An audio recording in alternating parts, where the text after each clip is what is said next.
Welcome to Chronic Combat Conversations, a live look at our best bets, picks, and predictions for every UFC event. With your hosts, TB Scouting MMA and The Guru back again for UFC London with your heavyweight main event. The return of Tom Aspinall taking on Marcin Tybura. Heavyweight contender main event. Can't wait for that. We got the Molly McCann co-main event. Is it the People's Champ? Probably just the London People's Champ at this point. Thousands. Yeah, there's the Scousers chant. Well said. Exactly. And listen, without further ado, we've got an unbelievable guest in the building, up over 35 units in 2022, giving out all his picks for free. So check out his YouTube page at Johnny K Picks at YouTube. Go check that out. Johnny K, what's good, brother? Good to see you. Doing good, feeling good. This card's actually pretty good. There's 15 fights, and knock on wood, hope they all stay. But man, there's a couple that we're worried about. I know that. Bro, are you a rapper? Car's pretty good. Knock on wood. You got bars, bro. You're out here. Coming out here styling and profiling. I see you. Looking good, sounding I'm telling good. you. I'm one beer in already. Usually I start fresh, so I got all the mad rhymes already. Yes, and he's got the Miller to the Guru approval. I love that. I'm drinking actually a Happy Dad right now, but I could switch it Yeah, up. that works. Oh, baby. So, I mean, hey, shout out everyone in the chat already. Please, before we get started, the one thing I'll ask, if you could please like this video. If you haven't already, please subscribe. It's the least you could do. The best bets, the best guests, and always free picks. And we have a damn good time, I like to think. So, I mean, before I waste any more of your time, I know what you all came here for. It's Tom Aspinall. It's Marcin Tybura. Oh, man, we got the heavyweight main event. And Tom Aspinall coming back off a long layoff from the freak ACL injury against Curtis Blades. Really wish we got to see that one play out. But on his return, we got Tom Aspinall at minus 450 and Tybura at plus 340. Man, I mean, Aspinall going to have a 2-inch height advantage, but it's even in the reach. Aspinall coming in 7 years younger, but I mean, Tybura's won 7 out of his last 8. So if anything, I mean, we're quietly seeing the resurgence of the chin of Marcin Tybura. Has suffered plenty of knockout losses for along the way.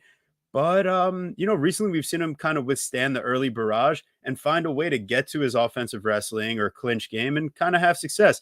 Alexander Volkov, gigantic, good takedown defense. Not able to really get the game going as much in that regard. And here against Tom Aspinall, I kind of expect the same. It's just at minus 450, I'm not ready to go ahead and start parlaying Aspinall in his first fight back. What I will say, though, being on the Aspinall side and thinking he's the better athlete, he should have the better chin and the better movement, faster hands, should be able to stuff the takedowns. He does all the right things in that regard. But, I mean, the longer this fight plays out, yeah, I'm going to be sketched out. So Tom Aspinall, round 1 or round 2, or if you want to do a fight parlay and combine Tom Aspinall and under 1.5, I mean, I think if this fight gets past there, you're probably not feeling too comfortable. And at least there you're getting a minus 165 on Aspinall. And maybe you just want to do Tom Aspinall round 1. But yeah, overall, I'm not parlaying Aspinall. Guru, do you have anything else that you can maybe find us some plus money on this fight? What are you thinking here, my friend? I really think you teed this up incredibly well, TB. Possibly one of your sharpest breakdowns coming out the top. Tom Aspinall, somebody at minus 450, you're not getting value on him anymore, right? He somehow was a slight favorite over Curtis Blades. That worked out unfortunate for him. Again, a slight favorite over Volkov, right? A moderate favorite, 240 over Sergey Spivak. You're paying minus 450 off an injury to a guy that's won 7 out of 8 of his last fights. I mean, that's problematic. So when you say like that, the lines make you start doing crazy things. And I'm not saying playing Marcin Tybura, but I think in this economy, you can't play Tom Aspinall on the money line. Like you said, though, TB, I kind of like the Tom Aspinall round 1 or 2, because if it extends further, you just can't feel that great, only because we just really haven't seen it from Tom. Not that he can't, or that he couldn't be successful, or that he won't be successful. We just don't know.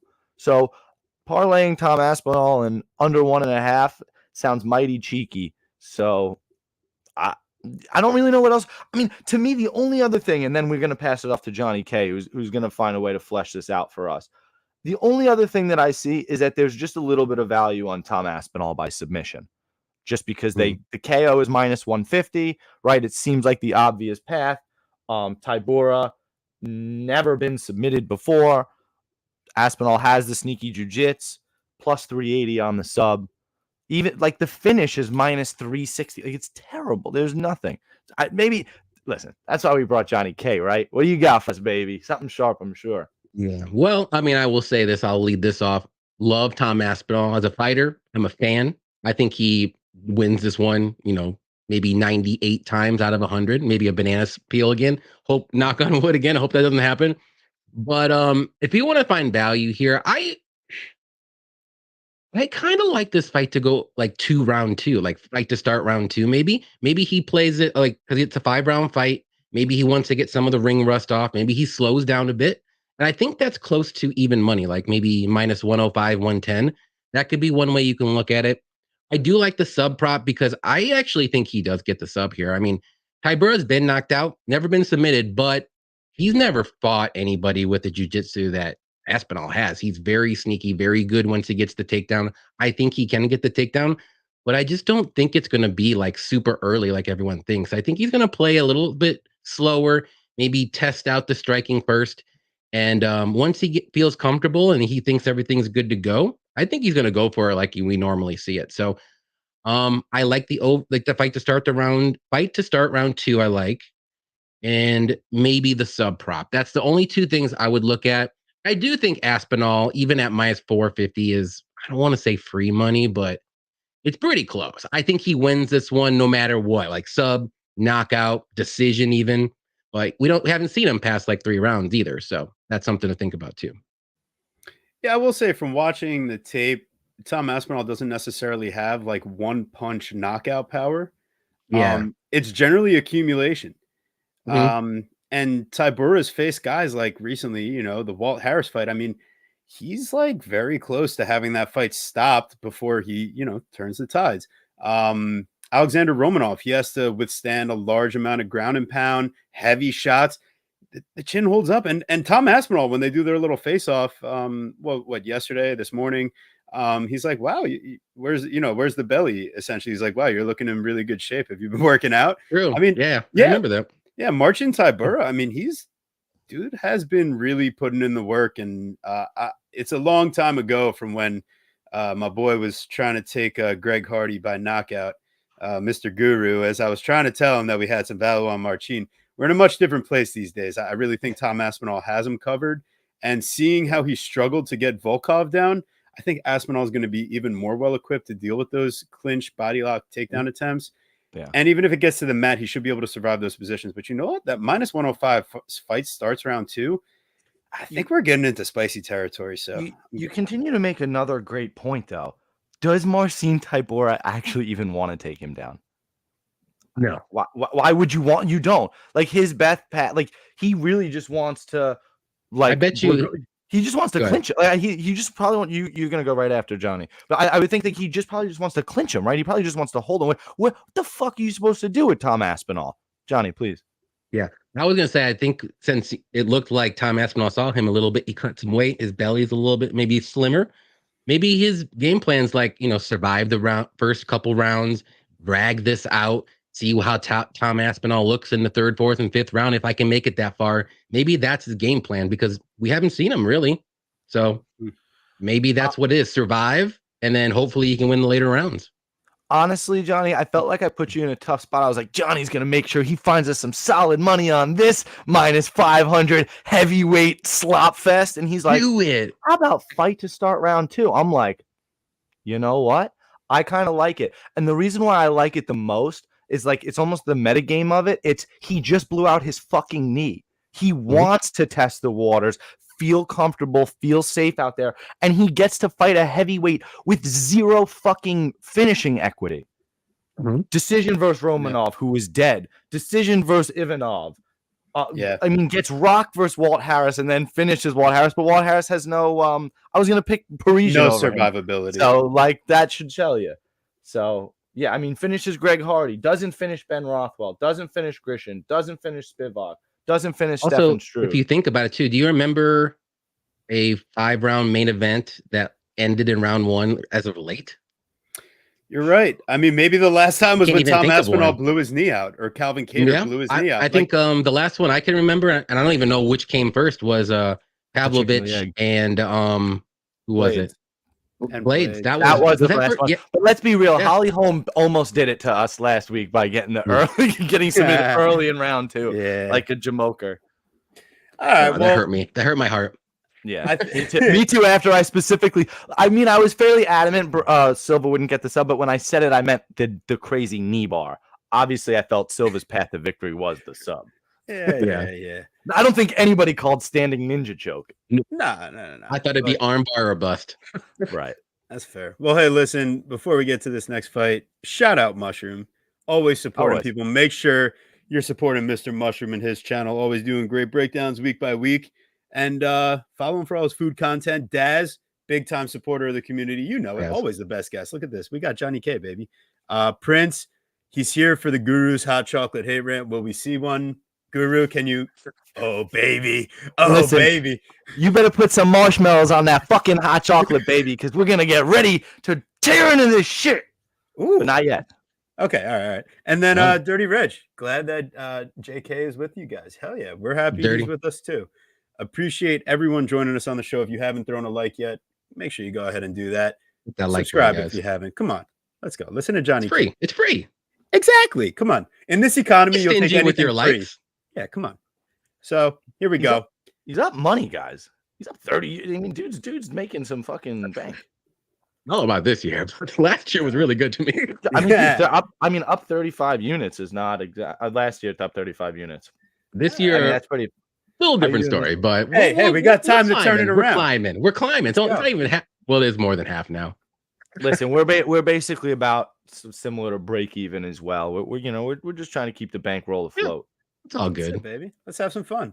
And what better fun to have than Meatball Molly McCann versus Julia Stolyarenko, the Lethway headbutt queen.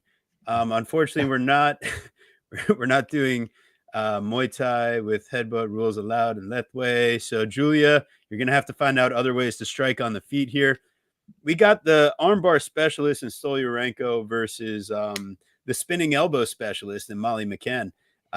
Just saying, both of her knockouts in the UFC have come by way of spinning back elbow. But Meatball, I thought the craziest thing here is how the fuck is Julia Stolyarenko making 125? We saw the chicken dance at 130. Wait. I got a hint. She's not. So that's the answer, right? So Julia Stolyarenko, I mean, it's basically, can she get the takedown in the first 20 seconds of the fight, like she does against Chelsea Chandler, like she does against Jessica Rose Clark? And as we see against Jessica Rose Clark, she gets to the top mount position, she gets the armbar in, and it's sealed and done. She gets to the top mount position, goes for the armbar against Chandler. Whoop, too quick. Chandler, big fighter, purple belt, slips out. Whole fight changes from there. So, Molly, what's your defensive wrestling? What's your defensive grappling going to look like?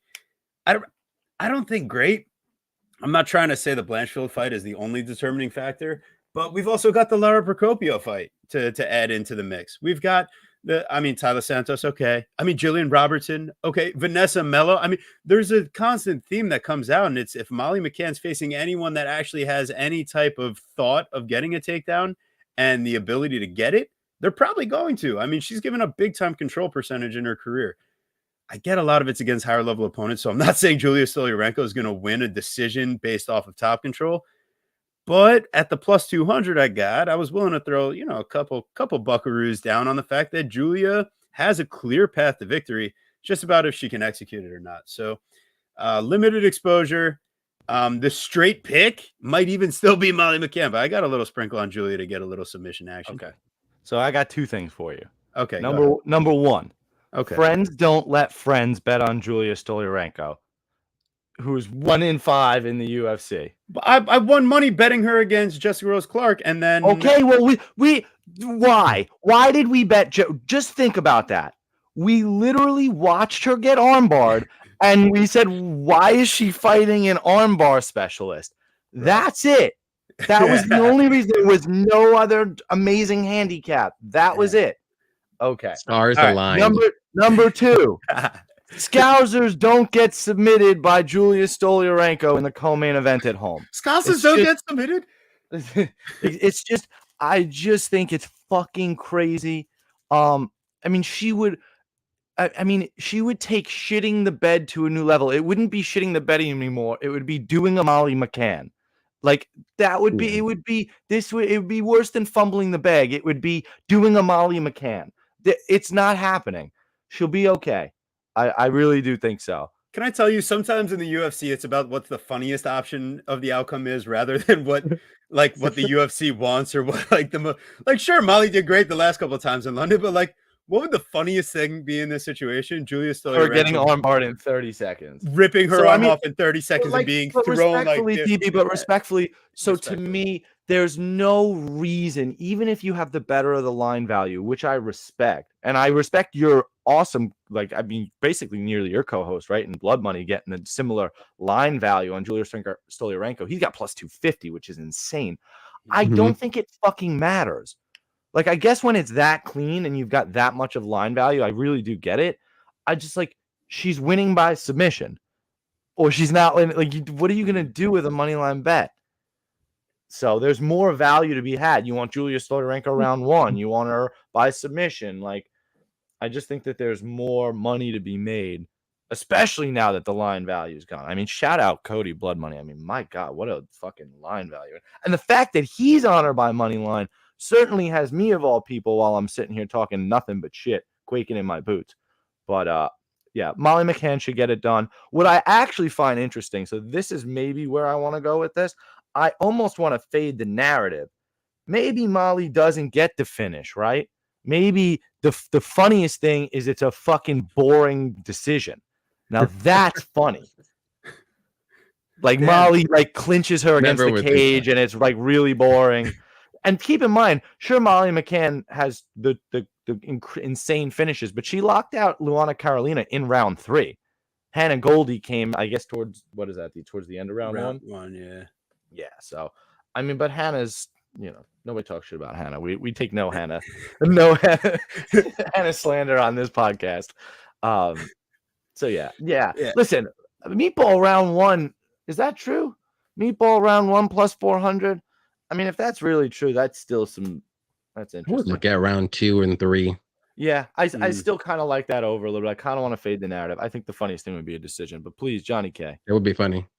Yeah, I'm on McCann here. I wasn't ever gonna touch that line when she was minus 350 or so, something crazy. That was insane. No. And I think she's gonna win, but not by that line's just was bad. So I applaud anyone going the opposite direction when you get the line at 250 or more, plus 250 for Stolyarenko. Good job. But I'm not really the value boy here. I'm not all about that. Get the great lines, get the good value. I want winners. I think McCann's gonna win. So I want to get the best line for the winner, who I think it's gonna be. Molly's coming down now. It's looking more attractive. It's not there yet, though, but it's getting there. But I would look at Molly round 2 or round 3. I think she does survive the first round because I really think Julia's first round or bust. So right now, I would look at Julia submission prop if you want to be safe. I think that might be at plus 200 or higher. I don't know exactly what it is, but it's plus 350 on DraftKings. I think that's that's the only way I think she wins this fight. She's not going to win a decision. I don't think she will. So I don't think she's going to be able to wrestle and control Molly for 3 rounds without getting a submission, already. So Molly's going to have the better cardio after the first round because dropping down the flyweight, I'm telling you, she's going to fall off a cliff and she's going to have nothing. And Molly's just going to go to town against the fence and then just box her up and then probably get an early stoppage and get a standing knockout. I'm telling you, I'm seeing it. We're in London. She has 2 knockouts in London. We're going for 3. Let's go. I like it. Molly round 2 plus 500. Molly round 3 plus 900. And yeah, I think Stoliarenko Not could amazing, even but she could even win round No, 1, right? I got plus She could. 600. I got plus 600 round 2, plus 850 round 3, which by the way, still not great. They have Molly McCann by KO at plus 160 by far. I mean, just like chalked up, man. That's juicy. Mhm. That's chalked up. They know. They know if this gets out of the first round, it's pretty much going to be Molly's fight. And it's a good live betting spot, too. Think of it that way, too. True. I feel like you have to catch it before the first round ends, though. Yeah, That's like 30 seconds before. Yeah, like Nazim Or maybe, Sadikov. or maybe 30 seconds into the fight when Julia doesn't get the sub. That's true. Right. Yeah, hell yeah. I think there's a legitimate path for both fighters. It's just There is. one is a lot more sketchy. So yeah, I get it. I gotta evaluate where I'm at in life, and if a Julia Stoliarenko anything tracked on in my life is really what I need to add to the stresses. Oh, it will not be tracked. Yeah, that's not happening. It will not be. I will die before that becomes tracked.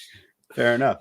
All right, so we're on to our next fight here. We got Nathaniel Wood versus Andre Touchy-Feely. Nathaniel got a nickname?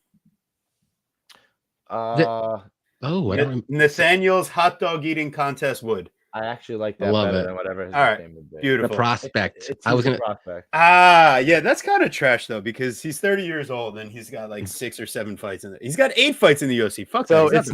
It's Nathaniel world famous hot dog Wood. Yes. Hey, Punchless Sentiment. What's shaking, gents? What's going on, my brother? How are you? And yes, what's up, Dale? Raw Torque. Yes, Julia is not making weight. Molly will make her pay. I think she makes 129. That's my guess. Julia Stoliarenko comes in at 129. We should do a guessing. Let's do it. I'm on 129. She's gonna get fined 30% of her purse, and the fight will be on. I think she makes weight. I think she makes bantamweight. Wow. 135. I'm gonna say 127 and a half. Nice. 30%. Wait, you think she misses by though. 10 pounds? What are you saying? I said one. By the way, that would be hysterical. Wait, that's the funniest thing. She weighs in at 135, thinking the whole time the fight was at fucking bantamweight. Now that's funny. I'm saying she's gonna make weight, just where she's actually the wrong weight class. Yeah. The wrong weight class. The Rafael Alves method. Or Ricardo Ramos. Boo. Yeah, that was funny. Punchless. I like this. Getting into the spirit. Nathaniel Morning Wood. That's actually perfect. That's I like that. Boom. Wow. That's fantastic. That is perfect. TV loves his Morning Wood. Touchy-Feely versus Morning Wood. Love it. Tell me who's gonna win. It's definitely me. That's the answer. Ew, you're gross. Oh, God. It's the fans. That's who's gonna win. Oh man. Oh my God. Shout out. For us the freedom. Popping in the chat here. Let's see. Julia misses weight. Fight gets called and they give her the deserved pink slip. Yep. I want to. That's the universe. That too. That's Zach, right? What's up, Zach? That's our boy Zach. Oh yeah, appreciate you. Shout out everybody jumping in here. But hey, let's get down to it because Nathaniel Morningwood, Touchy, and Andre Touchy-Feely is going to be 3 years older. He's going to have a 5-inch height advantage. He's going to have a 5-inch reach advantage, which is insane. Which is kind of crazy. Nathaniel Wood, I think, is going to kind of have an advantage in speed with his hands for sure. I think he's going to have the better calf kicks. I think Andre Feely might have the better head kicks, especially being that much taller. Like Wood should probably be focusing on body kicks and leg kicks, unless he's that flexible. Shout out to Nathaniel Morningwood if you're that flexible. But yeah, ultimately, I think what Wood has shown us is that he's kind of a killer be killed type of guy. He's got a few decision wins, but I mean, the majority of his losses have come by finish. A lot of those, though, at a weight class he probably shouldn't have been at 135. He's a thicker dude, and you see with some of his trip takedowns against Charles Jourdain. Sure, he's not doing much when he gets the top position, but I mean, it's very impressive kind of the way he's manhandling him in the clinch and the way he's using these outside trips, these inside trips, manipulating Jourdain's own size against him. And after the fight, he talks about how he doesn't like shooting these singles and doubles is because, it takes more into your gas tank. And a lot of guys train defending those takedowns. But when you get these taller dudes with the long legs, hey, what better way to use it than to use their own height against them? So I think Nathaniel Wood has all the tools necessary to win this matchup. He's got the body shots. He goes body head with his combos. He's got the offensive wrestling. And nobody really controls Nathaniel Wood for extended periods. So I don't think Andre Fili can just resort to his offensive wrestling and back takes the same way he would against most other opponents when things aren't going well. In fact, we've seen Andre Fili be controlled by the likes of Bryce Mitchell, even Sadiq Yusuf, plenty of other guys that have used the wrestling against him. So I choose Nathaniel Wood minus 195. He's probably a parlay piece with another guy where, narrative wise, I think it's going to make sense where I'm headed with this one. But yeah, I like Nathaniel Wood here, and I think he could win on volume or by finish. The reverse of that, and I just want to touch on that quickly, right, with the positives of Nathaniel Wood's wrestling, right? He's done it successfully against whom? Andre Ewell, Jose Quinones, right? Charles Hosa and Charles Jourdain, guys that can't stuff takedowns. Andre Fili, while, yeah, I mean, he's had a little bit of trouble with the takedowns of maybe Bryce Mitchell and Sadiq towards that third round, right? But Wood is somebody that has, again, he's facing somebody that these guys that fall backwards. Andre Fili is good wrestling with Team Alpha Male. And like you said, I mean, 5 inches of height, 5 inches of reach.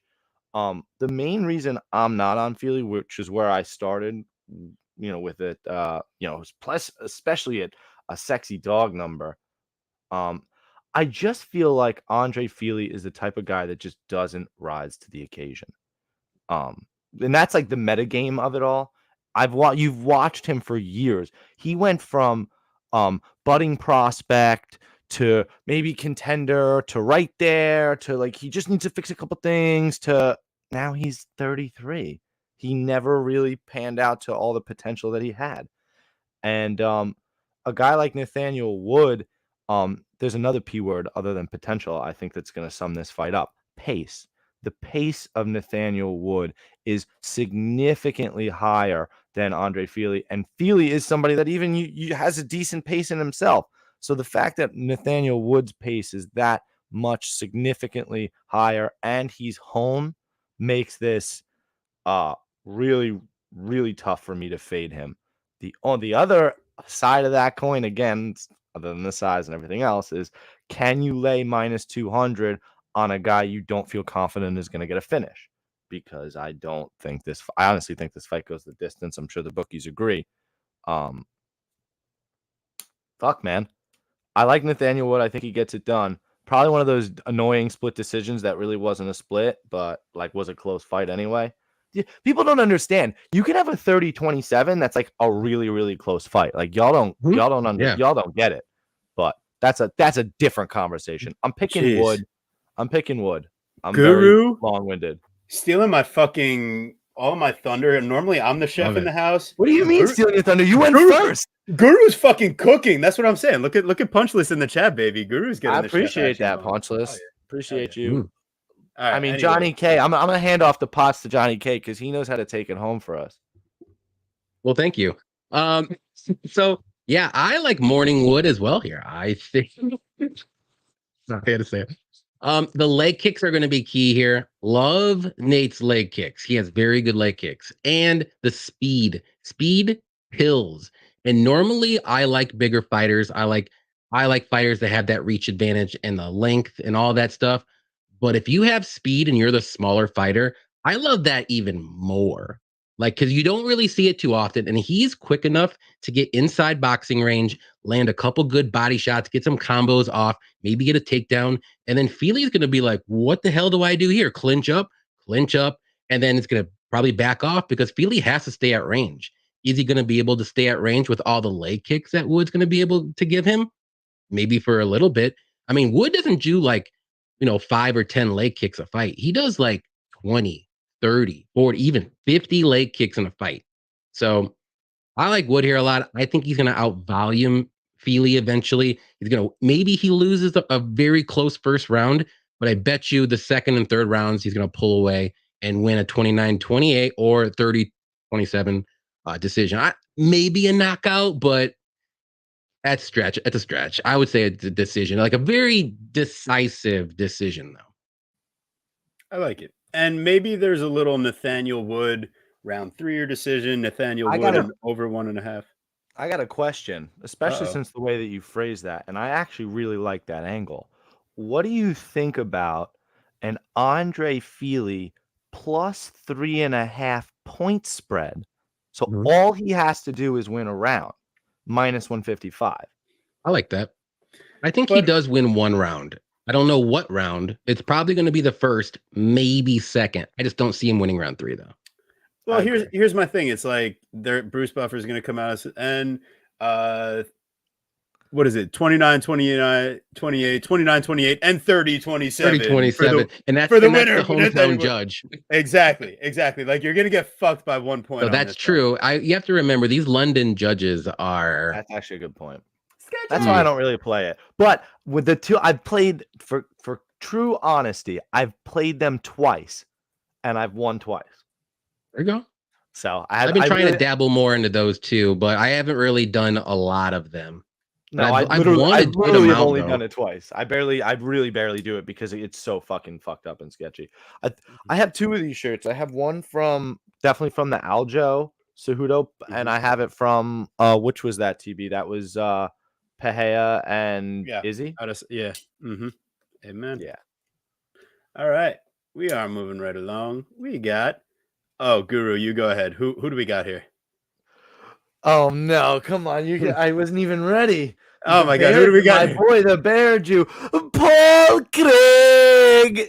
He's making his middleweight debut. I can't believe it, man. Against Andre Muniz, the guy I for some reason picked to beat Brendan Allen, and that was a really, really bad one. That was a bad Craig. one. That was a I bad. did too. Don't feel bad. Craig. Paul Craig.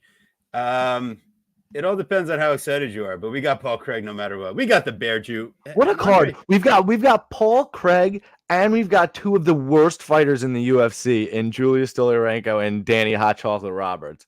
Two of my least favorites. Like, you might, if you throw Dwight Grant on the card, I'm just gonna start fucking firing off.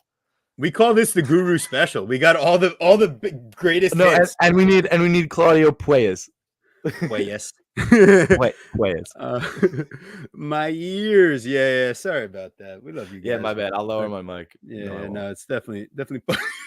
No, sir. So okay, I think the question is because as we saw, okay, you got it out of the way. Paul Craig making his middleweight debut, dropping down. He said, I cut to 205. Let's cut 20 more pounds because I can't take these heavy hitters anymore at light heavyweight. He wants a bit more of an advantage getting into grappling. He's going to have a 2-inch height advantage. He's giving up 2 inches of reach, though. He's facing a guy that somehow has 2 more submission wins than he does. For someone who has 13, he found someone that has 15. Paul Craig, the thing that concerns me here in this matchup is I don't trust his offensive wrestling, and I don't think he can just play off his back and be successful against a guy like Muniz. You have to push into Muniz's gas tank, one, in the stand-up battle by keeping him on the back foot, and then two, by making him wrestle defensively. Those are the times that we see Muniz really gas out or make him work to not be successful with his offensive takedowns. Paul Craig is going to fucking roll to his back anytime Muniz even thinks about taking him to the ground. And even if they're fighting at distance, Muniz is going to have the reach advantage. And having just fought a guy with, a lot better striking in Brendan Allen and actually kind of going 50-50 on the feet when you look at the distance striking numbers, Andre Muniz, I don't think Paul Craig's going to push him to that dark place that he went against Brendan Allen. I think Muniz probably just wins one of the most boring fights you're going to see, or he chins a guy that has been knocked out 4 times and is moving down weight. I mean, Muniz actually kind of touches Brendan Allen a couple times on the feet. When you watch it back, I mean, yeah, there's a reason why each of them only land about 40 distance strikes each. Like, Muniz is kind of holding his own there. But ultimately, I'm not picking, Muniz to win by knockout. I'm not parlaying Muniz. I don't think he's trustable at this point, especially against a guy like Craig, where if you do slow down, if your gas tank does go away and you put yourself in a bad position, yeah, you're looking at a tap out city. But yeah, Muniz is the pick. You just can't possibly bet him over minus 200. You just can't do it. You really can't. Unless you want to go ahead. You tell me otherwise. But to me, this fight it doesn't go the distance in some type of degenerate parlay. because I feel like one of these guys will be able to find a finish, whether Muniz is hurting him on the feet or able to kind of, get a Jimmy Crute type submission, or Paul Craig catching Muniz, getting sloppy. All right, so I struggle a lot with this fight because I love me some Paul Craig, and I love me some dog money, and I'm very mad at Andre Muniz, but I do that sometimes, so I can't get emotional. Got to be honest. So you're right. You made a lot of good points about Andre Muniz. At least firing back with Brendan Allen, but Brendan Allen doesn't have any head movement, and I suppose neither does Paul Craig. And it's not really. It's true. Where are you going with this argument? No, listen. We're fleshing it out. We're talking it out together. We're just having fun, drinking Show some me the beers. flashlight. Well, hang on one second. Drinking in the garage. No big deal. We're just talking it out, man. We're just talking it out. All right, so I'm not playing Paul Craig by submission at plus 350 because that's just not good enough for me. But what I'm thinking, and hear me out, I like the over 1.5 at minus 125. Okay, because I'm going to fade this narrative real quick because, again, Paul Craig, like we're saying, is not going to do what I want him to do, what everybody wants him to do, and submit this fool real quick because that's what we want. It's what everybody wants. It's not going to happen, unfortunately. And like you said, I mean, let's just be real. Paul Craig, okay, he got clipped last fight and looked really bad. Dude, why did he even take the fight versus Johnny Walker? Like, that's bad. That's bad news bears. But remember, he just went the distance with Volkan Ozdemir. I think if you line Volkan Ozdemir versus Andre Muniz, I mean, who's the favorite there? Who are you picking in that fight? I think that's a really interesting matchup. He beats Nikita Krylov. He beats Jamal Hill. And you know what I mean? The other knockouts, again, he couldn't wrestle Alonzo Menefield. Alonzo Menefield has showed himself to have possibly some of the best takedown defense in the division. I mean, he's crazy with that until he gets tired, obviously. Strong, yeah. Chill. Till he gets tired. Loses first Jimmy Crute. I mean, that's a long time ago already. But yeah, I just think the chin issue of Paul Craig is maybe a little overstated. So I'm taking over 1.5 at minus 125 because I think it's kind of sub or bust for either guy. And maybe Andre Muniz, like you said, is a little bit better of a striker. So maybe he just outpoints him to a decision. So, Johnny K. Yeah.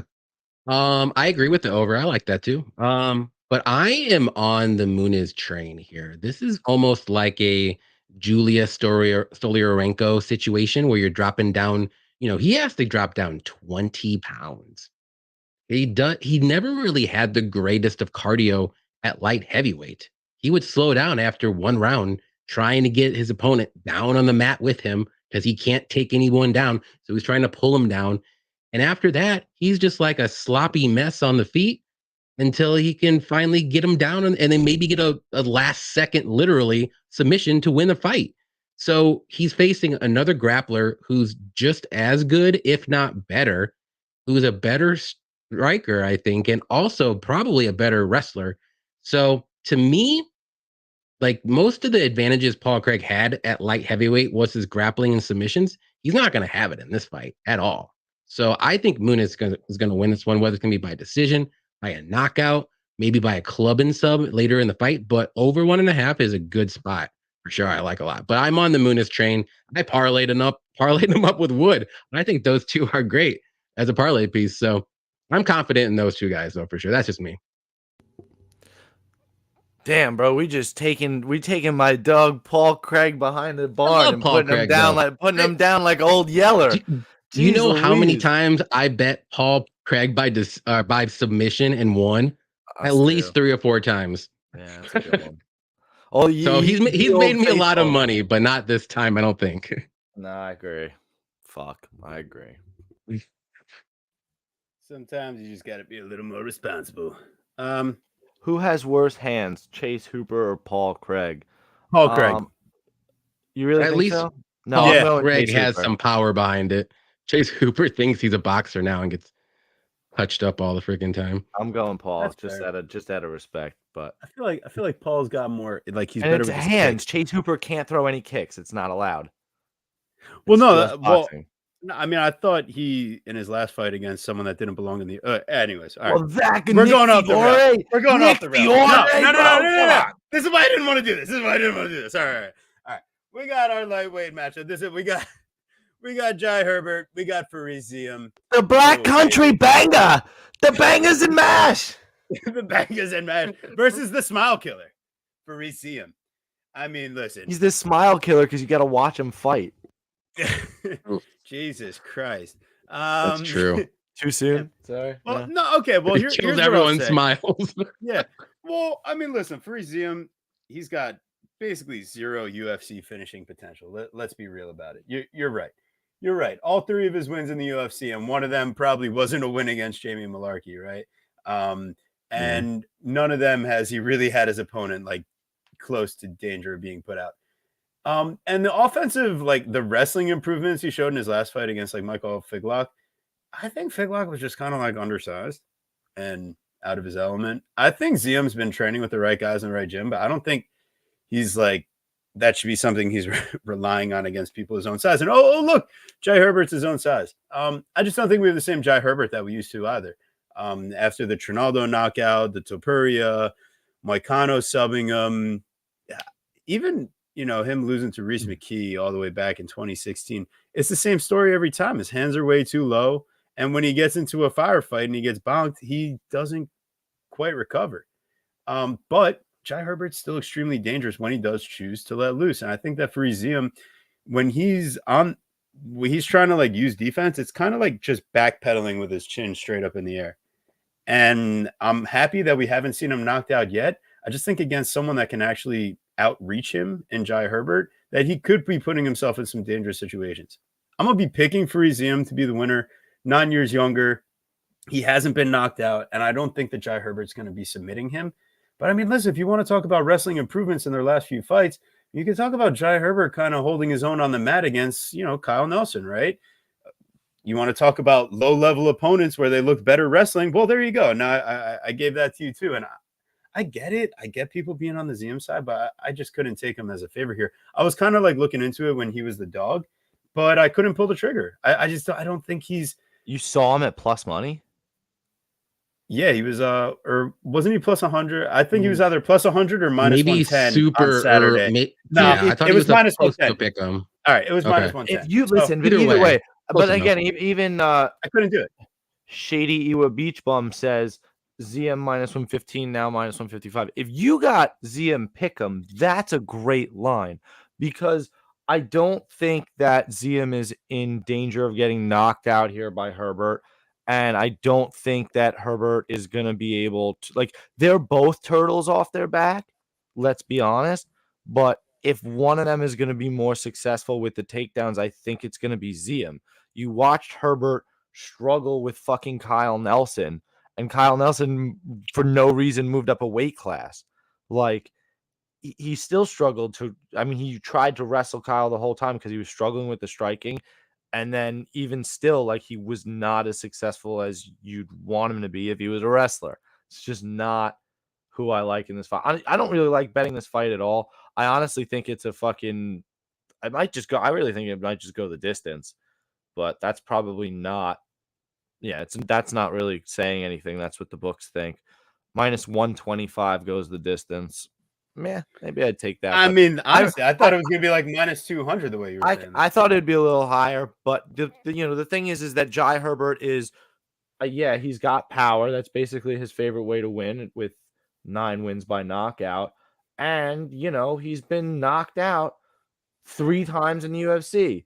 Ilia Topuria, knocked his block off. Renato Moicano knocked his block off. Francisco Trinaldo knocked his block off. But it all came late. Round 2, round 3.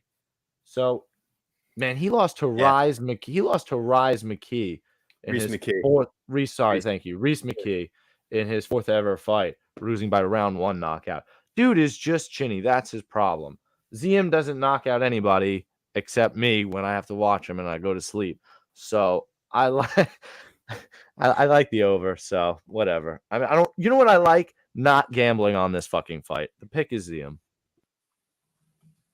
Tell you what, if you like gambling on this fight, it's dog or pass. And I like Jai Herbert.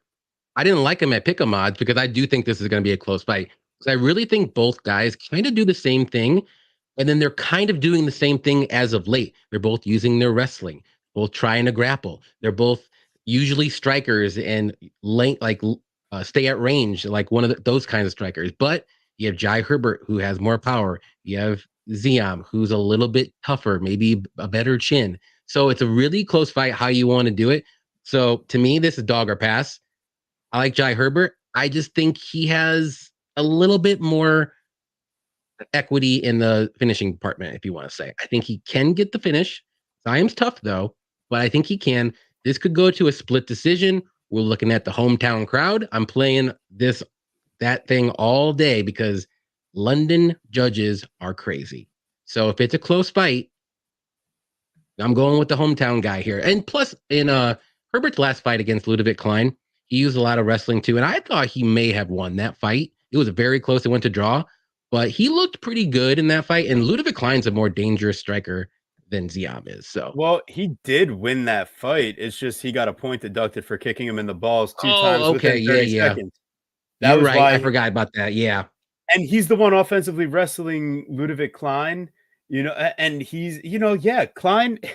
I don't think Ziam has any more finishing equity than any of these people that Herbert's went to. I mean, even Kyle Nelson throws bigger bombs than Fareed. Like, I do like both fighters are trying to use wrestling and grappling because mainly they've only been strikers, which I like. But give me the guy with more experience who's fought the better competition, I think, and who has better finishing equity, which I think is Herbert. But his chin, though, that's what you got to worry about. That's why it's a give and take in this fight, dog or pass. And I think I'm going to end up passing or taking that fight goes the distance is honestly. Yeah, I like that too. Especially if it's going to slide. There could be a lot of grappling. Yeah, exactly. And neither guy's going to have big finishing equity on the ground. They're not experienced. No, they're not. It's just basically, I don't want to say lay and pray, but it's control over submission for sure. Yeah, crawl and stall, baby. Yeah. So yeah, there we go. All right, so let's kick it around town. If you people in the chat, please throw a like on the video. If you haven't already, it helps out so much recommending to other people and gets our views up a little more. What do you people? What do you mean, you people? You people. No, you're right. You people better hit that like button.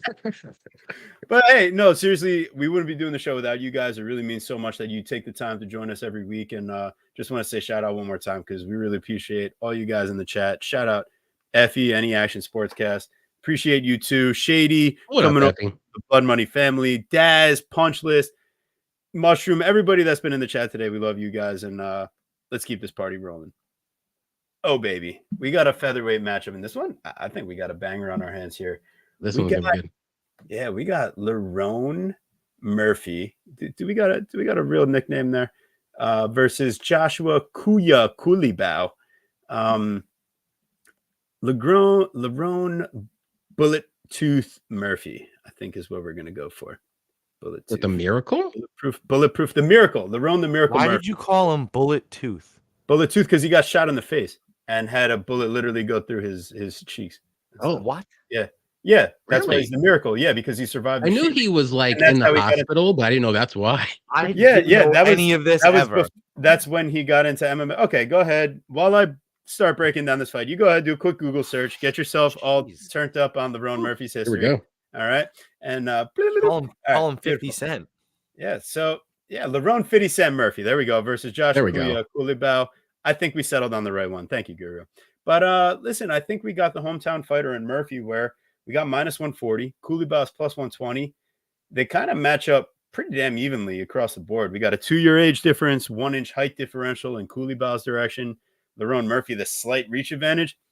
I think Lerone's got a lot more finishing potential. I think he's also got a bit cleaner striking on the feet. And I think even though we've seen documented takedown defense issues, I think that Lerone Murphy also has a really good get-up game when necessary, as we've seen recently. And he doesn't get controlled for extended periods. He's got great submission defense. I think an opportunistic guy like Josh Kulibao is not going to be able to get the same type of opportunities he's found in his last few fights. And if he does get that opportunity, I don't think Lerone Murphy is going to be a guy that taps out. I don't think he's going to be a guy that just gets, clipped clean and goes down. I think Murphy is one of the most resilient fighters out there from like toughness perspective. Gabriel Santos has him in some interesting positions, armbar near the end of the round, but it's not like Saved by the Bell. The dude ends up getting out of it and being in a safe position. So Culibao, a guy that's not really actually landed a takedown in the UFC, but just gotten more opportunistic back takes. I don't think he's going to be the guy to go and get this offensive wrestling game plan that's been successful against Murphy. And I think trying to get into a firefight in a phone booth with Murphy isn't going to be so successful. I think Murphy's got nice counters, fast hands. I think he's going to be the quicker striker. I like Culibao overall. I think he's a really tough dude, a good prospect. And I do think this fight ultimately goes the distance. And that might be the better play than a side. But, I mean, Lerone Murphy, now as the line closes to minus 140, give me him, man. I really think, and you get the backing of the England judges. Give it to me. I love it. And the over 2.5 minus 190. So, yeah, let me take Lerone, baby. Let's go. Okay, so this needs to be said, and it's very, very important. Gabriel Santos beat Lerone Murphy. It's very important, and it's true. And it's kind of funny because you've got like the opposite ends of the spectrum in this fight. Lerone Murphy definitely lost that fight to Gabriel Santos. He gets the dub. Josh Culibao losing basically all 7 minutes of the fight. Bloody nose. Melsick overthrows. I mean, he just gets Valentina. He Alexa Grasso's that shit, snatches it mad quick, and just perfectly submits it, wins in front of his home crowd. Very impressive. Now, instead of being the home dog, now he's the road warrior. And I don't know why the line has slid so far from Lerone Murphy. That's like what I don't understand. He opened a much bigger favorite, and the line has just continued to get closer this week. I don't necessarily understand it. So that's my confusion. Because again, even though Lerone Murphy did lose to Gabriel Santos, it's a close fight. And I think Gabriel Santos would probably be Culibao too. I just don't really see much finishing equity in Culibao, because I mean Lerone Murphy's again shot in the face and survived, so he's tough as shit. You're not gonna just finish him. Yeah, I don't know. I've never been the biggest fan of Culibao, to be honest. I mean, he seems like a really nice guy, but I've never been like the biggest fan of his skill set. I believe I took Sung Woo Choi over him, which was obviously a mistake. And I think I took Melsick Bagdasarian, which is probably a mistake. Which looked good. So, it looked good early. Yeah, but whatever. Losing tickets sit in the trash. It is what it is. So, yeah, I like Lerone Murphy, and I like the over as well. I like the over 2.5. I like fight goes the distance at minus 165. I think that happens more often than not. So that's pretty fair. So Culibao's a tough guy too. That I definitely respect that about him as well. So let's go. What do you got, John? Murphy here too. And I think there's a little bit of recency bias. Maybe that's why the line's going down, because it was a very close fight with Gabriel Santos. But who was Murphy supposed to fight instead of Gabriel Santos? Do you know? Motherfucking Nathaniel Wood. The second leg of my parlay. So he was supposed to fight another boxer, like a striker. Did you see that? And he's fighting in the lobby. I did a little bit. Yeah, it was about that. It was about that fight. Yeah. So, you're fine. So yeah, he's given a all-around maniac in Gabriel Santos, who's going to push a pace, who has good wrestling, good grappling, everything above. And so he was probably like, whoa, this is even a harder fight, who I wasn't even training for. Maybe he lost, but he's fighting another striker here. And if Murphy's fighting another straight up striker who doesn't really have wrestling and grappling, give me Murphy all day. I think he's the cleaner striker. I think he has more power, but I do see this fight going over because they're both tough. And I just think Murphy's going to land the cleaner shots, and we got the London judging. So if it gets close, I think Murphy's going to take it again. So I hope this line keeps going down. because I'm probably going to bet it because I really like Murphy. The more it goes down, I'm liking him even more. So this is like a gift. And this has been happening a lot lately. A lot of these lines, you're like, why is this going down? And I like the guy that's going down. And I bet him and they win every time. I don't know what's going on, but I'm keeping the tradition and the trend going. I haven't seen a line yet because the FanDuel hasn't posted the lines yet, but I'm thinking I'm gonna like Lerone Murphy round 3 decision. I'm hoping I can get that at like plus. You can get 100. that plus money. Yeah, you can I'm get that hoping probably plus money. Oh, it's actually look at that. It's plus 110 on DraftKings. I'm a fuck. There you go. That's perfect. Yeah, that's nice. I like that. And I was gonna say throw Lerone Murphy and Nathaniel Wood in a parlay together. That'll get you plus money. That'd be cute. And then they'll match each other up. No. This is what you do. You ready? You go a smaller unit. You go grandma's couch cushion. You parlay them both to win by decision or both round 3 decision or third round decisions. I like both of those. Parlay them together. Money. Wow. Let's go. And then they got to set up the rematch. I think that's after both their fights, when they win, it's perfect. And did we just manifest that? Did we just manifest it like we did just manifest that? We just manifested it. It's on record, bro. Did we just become best friends, or are we doing karate in the garage together? Yes. By karate, I mean jiu-jitsu. Jiu-jitsu. But seriously, all right. But like really. Okay.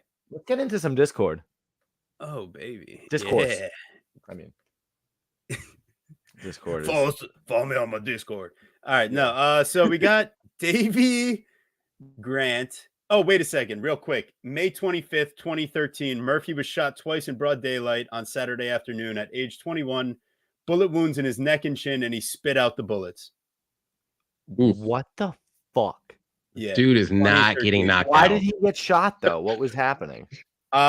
He was in Manchester coming out of a barbershop, so no idea, but those are your details. Damn, he's just in the hood of Manchester. I'm never going to England. I live right by Chicago. That's bad enough. England sounds worse.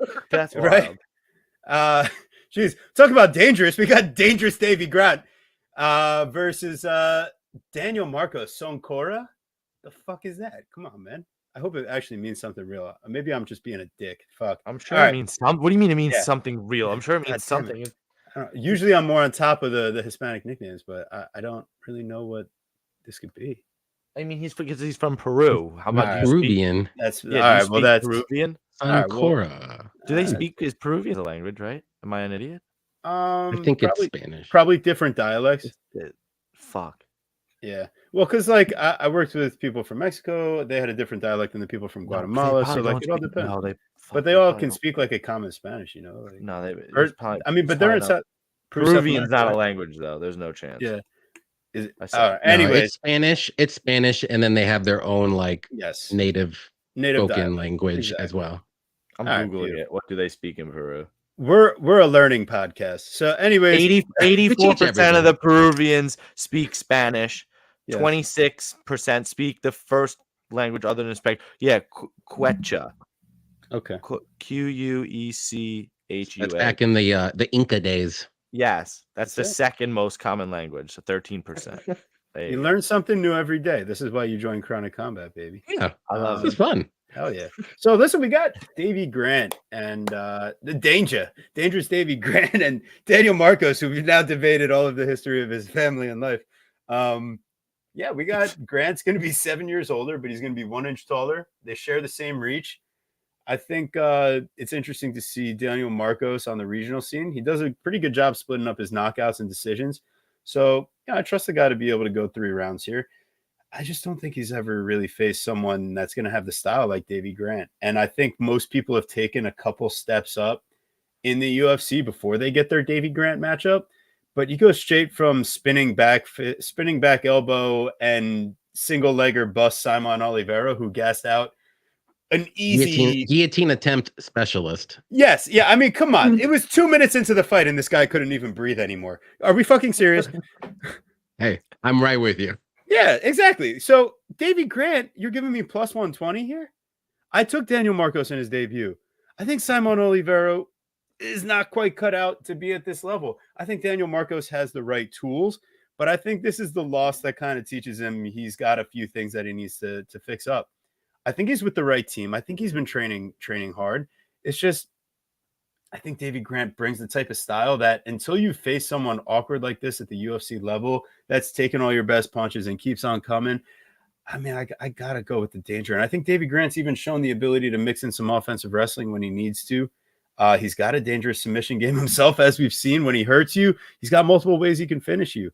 I really like Davy Grant, especially at plus money. And the fact that the line moved even to plus 120 for me, I was like, all right, this is the time. I think it might rebound back now that it hit there. Nope. Reading the tea leaves. Well, you're reading them incorrectly, but because right now the line is plus 125 on DraftKings. It's his continued. I'm okay with 120. Right, because Johnny just said the line's been moving the other way of fighters he likes, so he probably likes Davy Grant as well. So that's very interesting, and we're gonna take note of these things. I think I like Daniel Marcos. I'm not. Oh yeah, give me the Discord, baby. Let's go. I mean, the Discords would be like. I just feel like Davy Grant's a little over the hill. I feel that he kind of would have lost the Sun South fight. Like that's kind of fucking crazy, right? But why though? But why? Because of the wrestling. That's fair. Okay, that's fair. But he took some damage. I mean, dude is exhausted.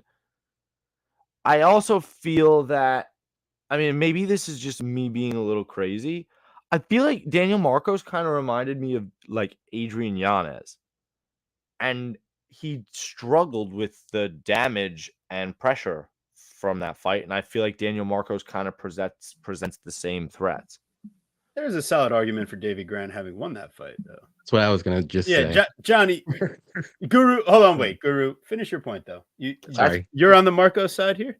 I kind of like him just because I'm maybe not sold on the 7 years of age of Davy Grant, but maybe you're right. In his hometown at Dog Money, maybe it's time to come back. I don't know, but yeah, listen, I fuck with Daz too. Daz with some money, so I'm just saying. Listen, at the end of the day, whatever your guns are, you got to kind of stick to them. So my original read is just that Davy Grant is not the same fighter he was, and he struggles with in-your-face violent pressure because his nose just gets broken and he just doesn't look good to the judges. And this dude, Daniel Marcos, is violent, and he showed the ability to, go the distance versus Brandon Lewis, who is not, I mean, obviously, fairly inexperienced fighter, but not necessarily the worst fighter in the world. So. Yeah, and again, the line is obviously continued to run away, so that used to be a good thing, right? You got some CLV now, and now we're not sure because my thought is that there's nothing else to bet on, so people are just betting on because there's just they're literally just degenerates. Like it's baseball and UFC right now. There's nothing else to do. Why is the line moving for no reason, bro? Like because people have a lot of money and nothing else better to do. That would be my thought. I like that. So. I don't know what else because you don't see it this much or in this way during any other times of the year. It's just like over the summer because there's nothing else going on. As soon as football's back on, you'll see like the lines will be much more. Maybe that's why I'm not doing as well this year. Maybe the football started. We'll see. You listen, Pates. You let me know if you do better in quarter 3. We'll talk about it. But what do you think? Tell me more about why I shouldn't feel good about Daniel Marcos here. Okay. So I just like Davy Grant in general and this matchup. I think he has, like TB said, he has the wrestling and grappling. He could use it if he wants to. Marcos is just strictly going to be a striker. He's very quick. He's got good combos, very technical. But man, Grant's just an awkward, unorthodox striker that has probably some of the biggest power in the bantamweight division. Like every time he throws that looping hook that around the guard, it cracks people and it takes a toll even if you're blocking it, it takes a toll. He's got crazy leg kicks too. It could slow Daniel down. And Davy Grant's he's a beast. Like he could take some punches, sure. But I mean, Grant's going to give it right back to him. So this could be a fun fight. I think just Marcos is more. It's going to be like Marcos volume versus Grant wrestling and damage. So who's going to win the fight here? I think Marcos could get taken down, get some control time from Grant, maybe later in the fight. But when maybe if Grant slows down a bit, but he's only really slowed down like maybe once or twice in that one fight that he did that I remember was a Smolka fight because he landed like 150 significant strikes in the first round. He was trying to get him out of there, and Smolka said no until the third round. He finally did it. So if he doesn't go crazy like that, I think Grant will win this one. I don't know. He's fought the better competition. He's fought some really good guys, Grant and Daniel. He's good, but this is his biggest test as of yet. This is his biggest test. I'm looking at my notes, man. And I see so many positives about his striking and just how good he's really looked. He's very clean with his striking. Like it's very technical. And in my negatives, I have, questionable. I have different verbiages that I use. Mhm. I have questionable takedown defense written, not suspect and not poor. I have questionable. So there are questionable. There's questions there, but he's athletic, and he's defended on one leg, and he's also seemed to pop up to his feet. Fuck, man. This fight's got me. Maybe it's just like a solid fucking pass because it's so fucking close. I definitely think it's dog or pass again. This is one of those fights where it's dog or pass. I respect that. Because are you really that comfortable betting Marcos at minus 140? Like, I mean, that's an honest question. Like, are you like what in his resume says he should be a minus 140 favorite against a very solid veteran who hasn't really shown that he's slowing down or over the hill in a way where he's just there for a paycheck. He's there to freaking bang. Like he's gonna throw punches and get you out of there. He's trying. He's not like a 42-year-old. He's never been knocked out, and that is Marcos' only path. In my opinion. It could go to decision and it'll be close, but I just think Grant wins it by damage and the hometown judging. Right. I'm always going to throw that in there with any English or UK guy. I respect that. You're making me certainly just at least reconsider what I'm thinking. That's your guns, though. Stick to your guns. No, you're right. You're right. No, I'm not gonna call off just because, but like you do make a good point. It's what we've talked about a lot. It's like the lines make you do shit. I mean, I don't know necessarily who's gonna win the fight, but dog money on a guy at home who's got the experience and never been knocked out. That's and Marcos isn't the submission guy or anything. No, not at all. Interesting. I'll do a little bit more work. I want to see him face off. That's interesting. Very interesting. Good job, boys. You guys did your work. I like that. War Grant. Yeah, let's go, baby. Danger. I'm on the side of danger. Danger. Okay, here we go. We did it. We're at Danny Hot Chocolate Roberts minus 120. Johnny Parsons at plus 100. Do we have a cool nickname for Johnny Parsons? The Slugger Knot. That's right. Oh, my word. I love it. I love it. Yeah. And, oh, God. All right. So, real quick, Danny Roberts, he's got a 4-inch height advantage, a 5-inch reach advantage. 4 years older, a lot more experience at the UFC level. He's 7-6. He's been knocked out 4 times. He's been subbed once at the UFC level and another time on the regional scene. And, Danny Roberts has really kind of seen it all. Johnny Parsons, he should probably be down at least a weight class. Doesn't really look like he's cutting to the max of his potential, if I had to say. But it kind of works to his advantage in the way that he kind of takes shots and keeps moving forward. His cardio is pretty solid. He checks almost every leg kick generally if you don't throw anything in front of it. And he's got solid kicks himself to all 3 levels. It's just, I don't think anything he does is like necessarily special besides survive.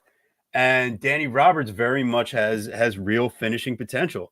And he has real UFC experience against high-level fighters. And I'm going to pass the mic off to Guru because I feel like I understand the line movement to Danny Roberts, but I'm going to need Guru to talk me back here. No, I just hate Danny Roberts very much. This is probably his most winnable fight he could ever do. And I'm so happy to take a grandma's couch cushion on plus money on his opponent just because fuck you, because he's so fucking bad. Like, I mean, listen, Danny, if I ever see you, I'll apologize and I'll buy you a cup of hot chocolate, buddy. But like, fuck you, bro. You're so like, God, it's so bad. And could you imagine my disdain at having to listen to actual handicappers tell me that he was gonna beat Jack Della Maddalena? I had to listen to that for a week. It was horrible. It was ridiculous. Our guest that week even had the Ugh. audacity. You remember that? That's funny as fuck. I didn't You're even remember audacious. that. That's funny. Yeah, man. I mean, oh God, did he even beat Amiv? No. Exactly. No. Because I lost exactly. a lot of money of that stupid decision that wasn't even close. It was not. Thank like you. Amiv won a very clear 29-28, and it probably should have been a 30-27. And it was insane. It was insane. And Zaleem and Madaev, talk about somebody that needed to be down a weight class. He should have been down 3 weight classes. Yeah. Zaleem the dream baby. The guy is fucking ridiculous. I think that was probably his last fight in the UFC. Probably his last fight in his career. But this guy Johnny Parsons, oh no, he did. He fought one more time. He fought Michael Pereira. He fought Michel Pereira. That's funny as fuck and lost again. Anyway, and then he hasn't fought since. Why did they put him against such a weird matchup? Anyway, Johnny Parsons should even got concussion issues, right? Like, oh yes, that's like a whole. Yeah, I saw that from you guys today. When I read that, I was like, oh, that's why. Yeah, like so he was supposed to fight Michael Gilmore, who's basically but he would destroy him. Who's basically the Danny Roberts of the USA. So. I mean, they're like, listen, Johnny, we feel really bad, man, and we don't know what happened there, but we'll give you a winnable fight, yeah, if you want to come back and not sue us. So, he beats Solomon Renfro, who's has just always been a decent prospect, one in the PFL, right, as a sizable underdog. Just you think Solomon Renfro can beat Danny Roberts? Yeah, why not? Because fuck Danny Roberts. There you go. I think Solomon Renfro would wrestle. I think he could knock him out. Fuck yeah. So I mean, did Johnny Parsons even really win his Dana White's Contender Series fight? Because that shit Solomon Renfro, yeah, probably. Really, I mean, on paper, it was really. It says a W. So it was a split decision. Thank you, AJ. Thank you, AJ. It was really. May be the wrong one, but still a win. It's still a win. Also, he almost died in round 1. We can't do it. We can't do it in favor of Parsons, but against Amiv and Roberts. It can't be both ways. I know, but Amiv won that fight. It was clear. At least that Renfro fight was a little close. Round 2. I'm gonna take a grandma's couch cushion on Johnny Parsons because fucking Danny Roberts. But Danny Roberts has the size and the reach and the experience being the most important. And I didn't even sprinkle in the hometown judges, which are going to be in his favor. So, I mean, maybe you just take like a Johnny Parsons. Maybe you go even further with the grandma's couch cushion. Maybe you go just Johnny Parsons knockout and just hope that he chins round 3 Roberts. Decision. Right. Just hope he chins him. But, yeah, kind of just fuck this fight. They refused to release lines on this fight till like yesterday because they're like, yeah, this is ridiculous. So, Johnny, what do you think? Yeah, when I did this breakdown, I hated it. I didn't want to do it because I actually thought Parsons was going to be the underdog, or when it first came out, and he wasn't. He was like a super slight favorite, and I was like cocking my head. I'm like, what? But I don't like Danny Roberts either, like at all. I think he is the closest thing to washed that you can say without saying he's washed. I don't like his chin. I don't like his cardio. He looks good in the first round, and then after that, he just falls off a cliff as the fight goes on. And actually, Parsons has decent cardio too. So maybe this could be one of those spread bets. How about that? I think Parsons can win at least one round in this fight.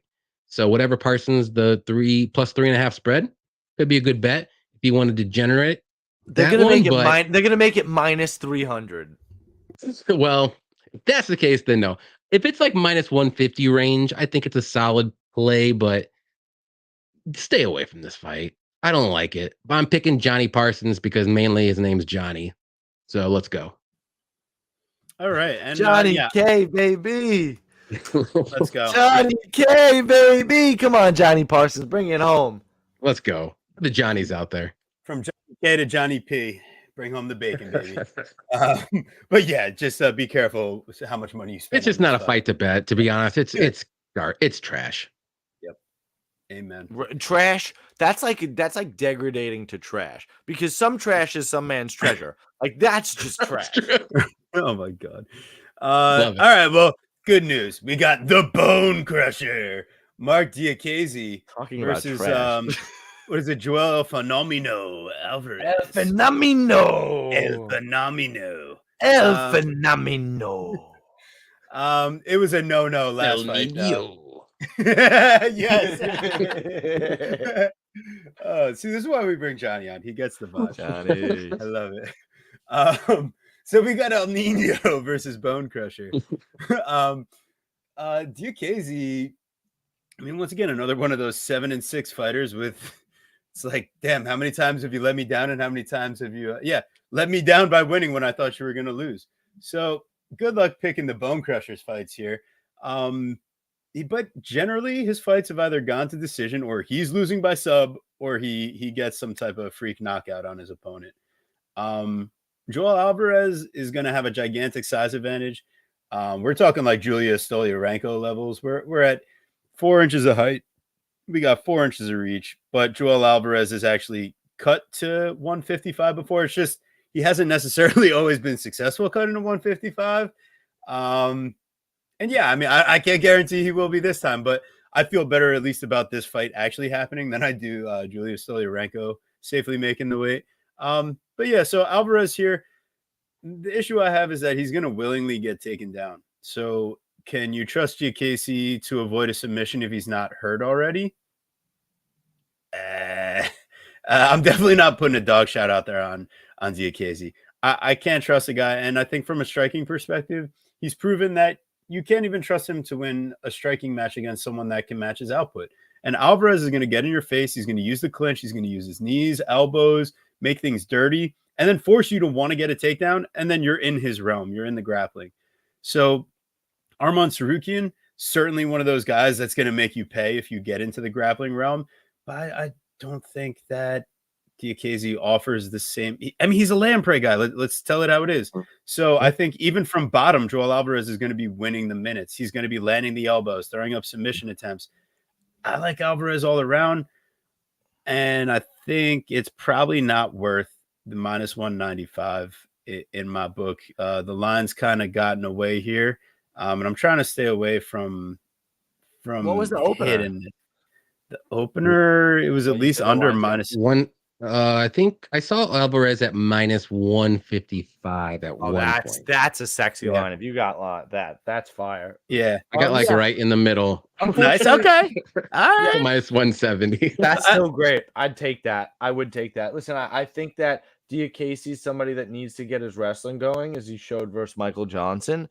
And if he doesn't get it going, like he showed versus Michael Johnson, he's fairly useless. So, the problem with trying to wrestle Joel Alvarez is he's going to submit you. You put your head in there, ask Joe Duffy. You put your head in there, you're getting fucking guillotined.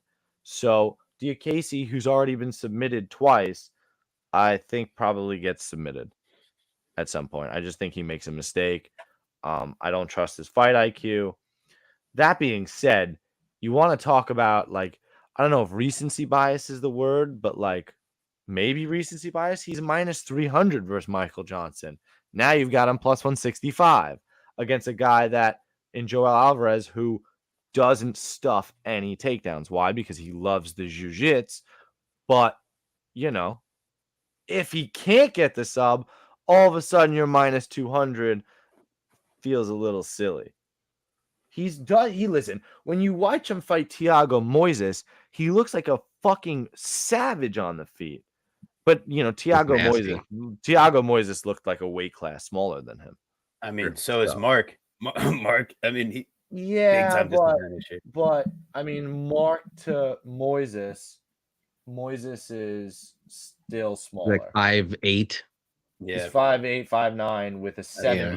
70-inch range instead of 73. Like, I mean, DKC still should be smaller. And fuck DKC's gas tank too. I think Alvarez maybe just gets it done. I like Alvarez inside the distance. What, Oh, Johnny? well, yeah, but that's gonna be. I think that's what you do. The under, it's the. Sorry, we're gonna go to Johnny. Over 2.5 is plus 145. Under 2.5 minus 180. I think you can get an alternate line under 1.5 instead of under 2.5. Well, fight doesn't start round 3. I like it. I think that's I'm only on if you're that. on the Alvarez side. So what do you got, Johnny? Yeah, I'm on the Alvarez train here. I think he's better everywhere other than the takedowns. Literally, that's it. And if Diakese actually goes for them and gets them, he's playing with fire. And I would say keep it on the feet. And Diakese has a better chance to win this fight. But Diakese all of a sudden turned it around. He's Diakese 2.0. He used to be a striker. Now he's a wrestler. So I don't know if he can do it anymore. So we'll see what happens. But give me Alvarez. I think he's dangerous everywhere on the feet. We've seen some nasty elbows from him, nasty head kicks. And if he gets taken down, triangles, guillotines, arm bars, anything you could think of, he's gonna get a finish one way or another. Like I don't want to say I'm 100% confident, but I'm confident enough to lay, the minus 170 on Alvarez to win this one by money line. So, and I do think he gets it done inside the distance, which you can get a little bit better price, probably closer to plus money. I like it. But And just in case if Diakese survives somehow for all 3 rounds, I still think he loses. Right. Yeah, I think there's only one person that's going to be causing real damage in this fight, and that's Joel Alvarez. Oh, baby. Yeah, that's hot. I like Joel Alvarez, so we should just do that. Talk about hot. Look at this. Oh, man. We got sweaty in here, or is it just me? Yeah. Woo! Oh, man. I mean, but look at. Oh, no, it's Mick. I'm sorry. Look at the glisten there, man. That's like a little glazed donut action going on. Okay, Mick Parkin plus 135. Jamal Pogues minus 165. Guru looks absolutely disgusted, but Jamal Pogues is the stormtrooper. He's sweating. You said glazed donut. I'm fucking violated. He's hungry now. Someone brought Dunkin' to work today. What can I say? The donuts on the mind. My God. But yeah, so Pogues at minus 165, the stormtrooper. And Mick Parkin plus 135. I mean, Parkin's gonna be a little bigger, 1-inch height, 2-inch reach, and I mean he's actually like really a natural heavyweight, whereas Pogues, and the dude fought at light heavyweight for a long time until Contender Series. Mm-hmm. And I really don't love Pogues' game overall. I think he's got like okay wrestling when he decides to use it. I think he's got solid enough volume to be respectful, and he can work the clinch, but I don't think he's necessarily special in any way. He certainly looked okay in his debut against Parisian, who I thought really put some pressure on, but Parisian kind of lacks a couple things athletically and from like a technical standpoint in the wrestling. Whereas like Parkin, I'm watching him on Contender Series get this like deep half guard reversal transition, taking the back. All right, it gets back at distance. He finds another way in to get a nice takedown, take the back again, and finish. I think Parkin is going to be able to handle what Jamal's bringing, and I think his size is going to be legit too. I kind of like Parkin as a dog shot here at heavyweight. I know he's a little inexperienced, but I think he's going to be a little bit more willing to get into a bit of a firefight, whereas Pogues kind of wants it a little more clean. And I don't trust Pogues' gas tank the deeper it goes. I mean, Parkin, he's got all round 1 finishes. So I have no information about his gas tank at all. So ultimately, it's probably just a sloppy fight. And one best to not spend your money on, but I'm gonna take Parkin and maybe the slight sprinkle on a dog shot. Nah. I'm not sold. 5-0 for 6-0 for Parkin. Just doesn't have the experience there for me. Twice as many fights for Jamal Pogues, including already making the walk. I like what Jamal kind of does in, with his step in jab. He's got some crisp boxing. right? He's willing to use the clinch if he needs to. He's shown cardio, right? He's shown the ability to go the distance. And honestly, he went the distance in his last 3 fights. This guy, Mick, obviously he's a finisher, right? All of his wins are by round 1 knockout. By round 1 finish, sorry. He's got 5 finishes, 4 KOs, 1 sub, all round 1 finishes. So what I like is I kind of like this fight to extend out because that's how I think. I mean, first off, I think Jamal Pogues wins, and I think that's his best win condition. I think if it ends in round 1, I don't necessarily love that. You told me nothing else blindfolded, fight ends round 1. I'm like, okay, well, Pogues maybe made a mistake. That would be my initial gut reaction. So I like Pogues. I like Pogues over 1.5. Pogues round 3 decision. Yeah, that's how I feel. You get the over 2.5 at plus 105. Not sure I'm quite there, but maybe, yeah, I don't hate it. So maybe somebody else has got something a little juicier because there's no props or anything out yet. This one, another one, it's just rough. But 1-10, 2-17, 2-3, 7-7, 6-9, and 5-0. I cannot pick a fighter with that kind of record who he beat. Give me Pogues. It's gonna be greasy. It's gonna be a sloppy, low-level heavyweight fight. Probably goes to decision because that's what happens. That's it. That's all I got. Give me Pogues.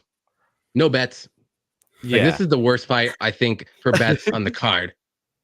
that's funny as fuck. Yeah, man. I think and in TB, and I'll be honest, and I'll try to, and you know how much I love hating on ripping on you. Okay. I think if you're gonna take a Parkin money line bet, you change it to the dart throw. You're taking Parkin by round 1, and that's it. And you're gonna you go a little bit juicier, and that's it because it's his win condition.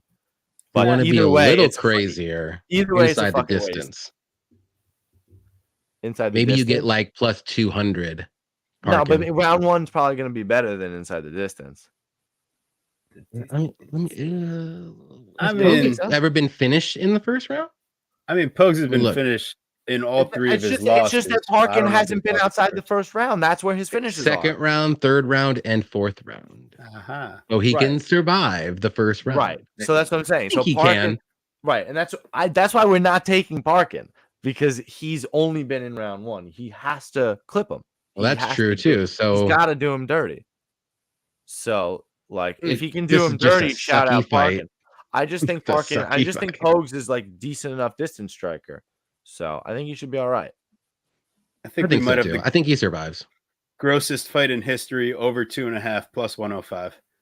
That's what I said. That was like plus 125. I would like it. It might have my ear. It might have my ear. Like, okay. We're waiting for FanDuel. FanDuel should give us some better odds. Add a little spice to Are You Mother Parking Crazy? Yeah. That's Pogues will come take down heavy game plan. I mean, like, I don't know, man. I think Mick can with his size and his own defensive wrestling. I don't know, man. Yeah, I saw what I saw. He's done it.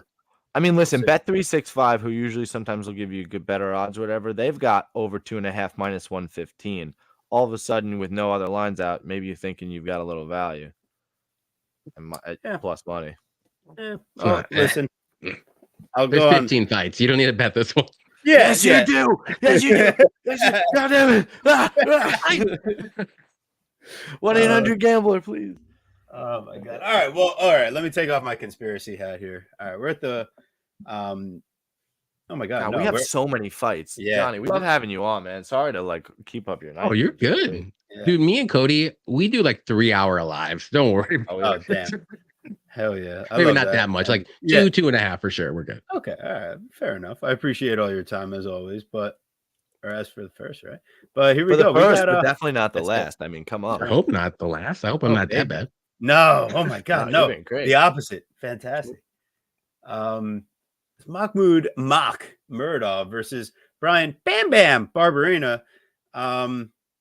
Man, I really feel that Muradov is, I mean, I wrote welterweight by accident. Oopsies. Nope, this is a middleweight. Muradov Yeah. is the real middleweight. Barberena is coming up a weight class. He's given up 2 inches of height, 3 inches of reach, a lot of speed. And I think Muradov kind of showed that he's able to have an offensive wrestling game plan. You know, I think Bahalia was really good at reversing it, but I mean, Muradov, we always knew he could strike. Last fight he came out was like, I can wrestle. He can also do like sex tapes too. Look into that if you have time on Google. Wait, what? Why would you look in? Why were you looking into that? No, I'm telling you, there's stuff. Why are you telling people Twitter, to look into his sex tapes? well, because Whose on sex Twitter, tapes? Muradov's twisted. Yeah, Mahmoud Muradov Ooh. used to be like one of those like people that he's got like Made a sex tapes? profile. Yeah, he's got a profile out there. I've seen people post What about kind it of on profile? Twitter. What does that mean? Go into the dark webs if you really want to know. Yo, what are you? Why are Danger. you telling people to go to the dark web? What are you saying right now? Who It's are sketchy you? out What's that there. even mean? What's that even mean? I don't know. But What do ultimately, you I mean? think Have you guys ever watching Practical Jokers? I'm not making Yeah. fun of you, Guru. no. Because like in one of the episodes, like this guy, they're like trying to shake hands with somebody. He's like, what do you even mean? What do you even mean? That's what it reminded me of. That's funny. I've seen a lot of episodes of that show, but maybe not that one. That's funny. It's as like fuck, season 3, because like one of my favorite wow. like skits. I know it off the top of my head. though. I'll have to check my that. Oh, God. I'll have to check that out. Hell yeah. So, my God, yes. So, anyways, Muradov. How funny would that be? If anybody actually was interested in a fight, I've always talked about doing a fight companion, but we need we need to get to 500 subscribers. That's what I'm talking about. Get us to 500 Listen, subscribers, and we will we do a fight companion. We always do fight companions when they have like the super early start time because we don't want to do our pre-show beforehand got at like London. 8 a.m. We're doing one this weekend. So Hey, you guys are bored? there you go. There you go. You can jump on. I actually, He's I'm busy. You don't have with to stay the whole time if you don't want to. You can stay for like a few Yeah. fights and jump out. It's up to you Yeah, no, guys. What do you guys want to do? I actually He's got busy. I got some plans on Saturday, but He did. Right it's on. all good. I'll catch up on the fights. Don't He worry. ditched me. It's cool. No, it's Yes, sir. cool. No, I'm that's definitely not cool. salty. I'm not salty about No, it. Guru's at all. definitely not salty. It's all good. But all right. So, anyways, what we're not salty about is Muradov should win this fight. Barberena.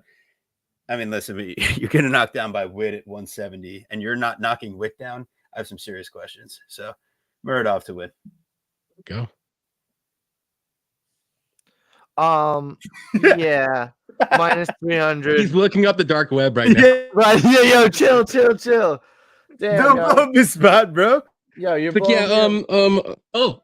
yeah, Yeah, I don't know. Brian Barberena, it's like been a blur since he beat Robbie Lawler, right? It's just like, what happened, bro? It's like it's like the meme where everything's shaking, the Mr. Krabs meme, everything's he fights. Why did they give him Rafael Dos Anjos in an insane fight where he's like, I'm gonna be a champ, and it's like, okay, here, fight this guy for no reason at all, and he just gets smashed, and that's fair. And then he fights Gunnar Nelson, and he looks even worse. Gets armbarred real quick. After Gunnar looked great. I'm actually excited to see whatever Gunner's got next. Hopefully something soon.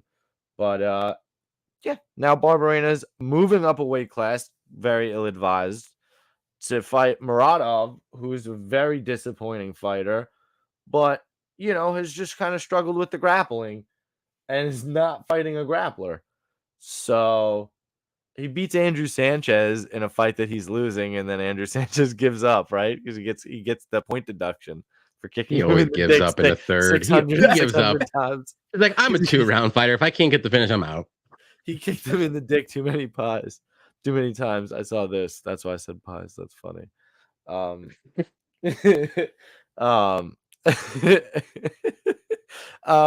Muradov's gonna win. That's it. Pass it off.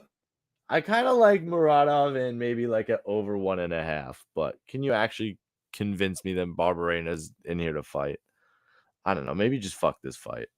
Maybe Muradov is a parlay piece to something else that we think is a lock. So, yeah. What do you got, John? Okay.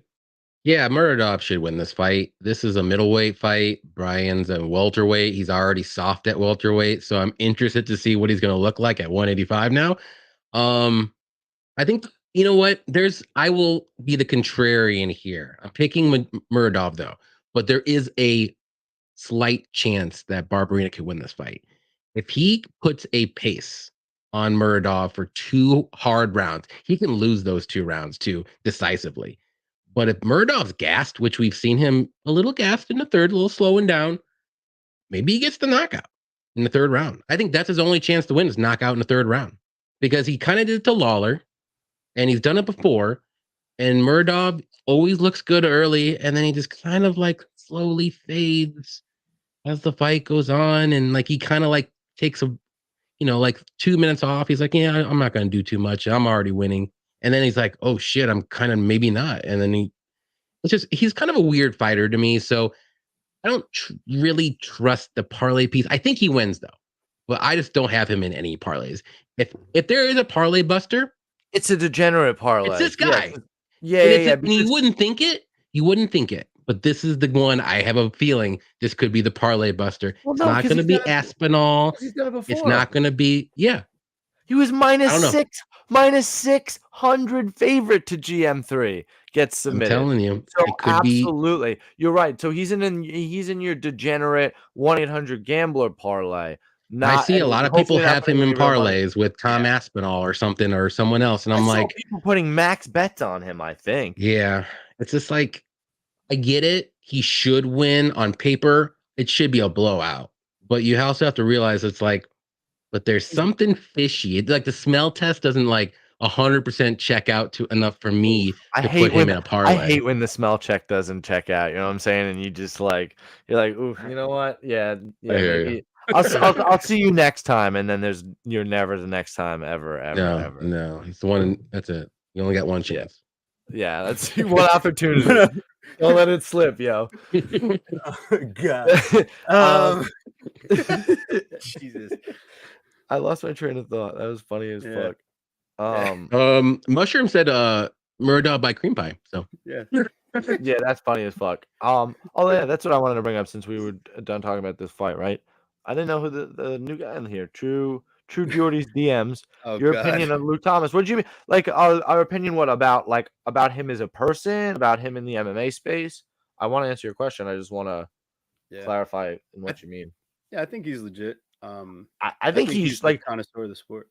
I think he's extremely sharp in his technical breakdowns of the sport. Mhm. And I think he's very intelligent. Do I think he's like maybe like a little bit of a Karen? Like, yeah, that's fair. But like, I think he's like I just think he has like high integrity. And I mean, how can I hate on somebody for actually having high integrity? Integrity. Integrity, exactly. How could me at Chronic Combat Conversations hate anybody for having integrity? Is that you, Luke? Is that really Luke? Is that his burner account or something? It might That wanna know would about be himself? funny if he was in here to check ask in on Chronic Combat. That'd be awesome, actually. that So, would Yeah, be right. awesome. I think Luke's the. You're Luke's a got cool a dude, huge Luke. If following. that's you. Yeah. Right. Mhm. Shout out Luke. He made it just in time for Kellen Vieira versus Penny Kianzad. He did it. Great fight. Yeah, ultimately, I mean, so Pass. we got Pass. Ultimately, you've got pass versus pass, and I've got pass with a pass reach advantage. And no, whatever. You listen here, Guru. Kaylin Vieira, I think the bigger fighter, and she should be able to kind of win these clinch exchanges that Penny Kianzad always gets into. The distance striking battle, I think that Vieira, I mean, she's not the same type of explosive fighter she was earlier in her career, but I think she does enough with the striking to kind of keep people off of her. And then if it does get into the clinch, I think she could win those spots there. I see the line trickling in, and the line on Vieira keeps on getting smaller. I still don't have the heart to bet it though. But Kaylin Vieira is the pick. What Guru said. Pass. Yeah. I mean, I think because of the fact that yeah, I think because Vieira won a split decision. I mean, lost a split decision versus Pennington, and Kianzad lost a unanimous decision versus Pennington, that Vieira will win the fight. No, I'm just kidding. No, you're right. I think size is important in the women's division, and I like her inevitable volume, and if she needs to, clinch as well. I just think Penny Kianzad has kind of just been a little bit of an underperformer, right? So the Julia Avila fight always sticks out in my mind. I mean, didn't she beat Betch Kahea probably in her retirement fight there? Soraya Eubanks has been jumping around weight divisions. Alexa Davis, I believe, in her retirement fight. So Lena Landsberg, I think, in her retirement fight, right? I mean, literally, I think that's is that literally 3 in a row? I mean, I'm actually gonna I'm gonna check, but that's fucking crazy if I'm right. No, I'm wrong. But the fighters retired soon after. So, fuck that. I guess Johnny left because he did not like this fight at all. No, and you know what? I really don't blame him. No, he said he'll be right back. But it's just hard. It's just hard to stall on this fight because, and we don't need to, and we're not gonna.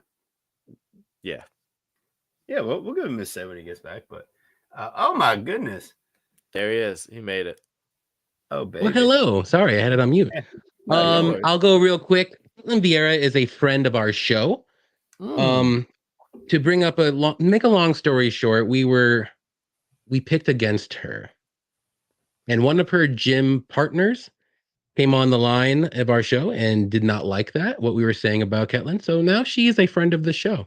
That's funny as fuck. It was pretty funny, but this is just a close fight. And when I did the breakdowns, I hated the line, but I'm picking Caitlin. And now I'm kind of liking the line. I mean, I love the over, though. Put the over in a parlay. This hits 95 out of 100 times. These girls are not finishers whatsoever, and they're super tough. But if you want to go money line, maybe do split decision because this is going to be a very close fight, I think. That's all I'm going to say. Over 2.5. Parlay that up. I like it. Seems like it's like the chalky one that hits. You have to have at least a few of those each card. Yeah, I like the way you parlay those. You did that last week too, right? And you do it often. I like it.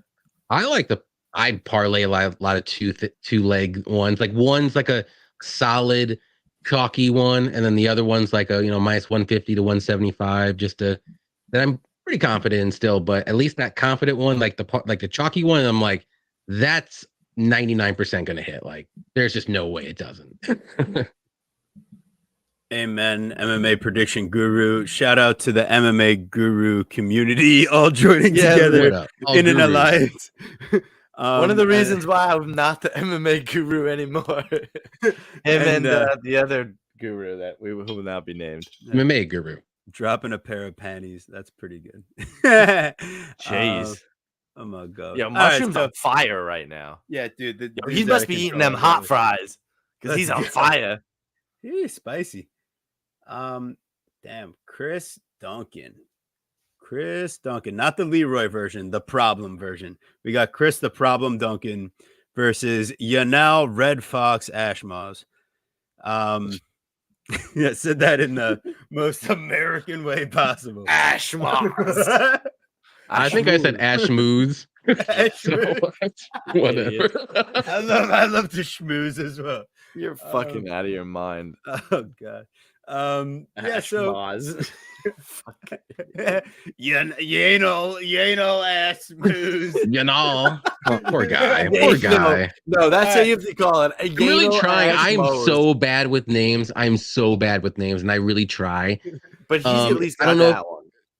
Yeah, this one's a tough one. No, come on, you got it. Chris Duncan, really tough. Chris Duncan. Christ. All right, so Chris Duncan gonna be 2 years older. Minus 145 to the Ashmaz, plus 125 Red Fox. My God. Duncan, what is Ashmaz? To the Ashmaz. Fuck. Damn. Duncan's gonna have some reach advantage. I think he's gonna be the better offensive wrestler. I think the Red Fox is going to be kind of finish or bust here, where I think Duncan can kind of win this fight. I think they're both finish or bust, which is why the fight doesn't go the distance. I want an alternate line on right now. It's the under 2.5 minus 175. I want under 1.5. I think somebody's getting served. And I honestly, and because I love Charlie Campbell, I think it's Chris Duncan getting served. So, fuck you. Okay. There you go. I think, dude, Charlie Campbell's a fucking man. He was fucking smashing that fight. He gets clipped. He's like, what the fuck? So, fuck that. It's fluke. All right.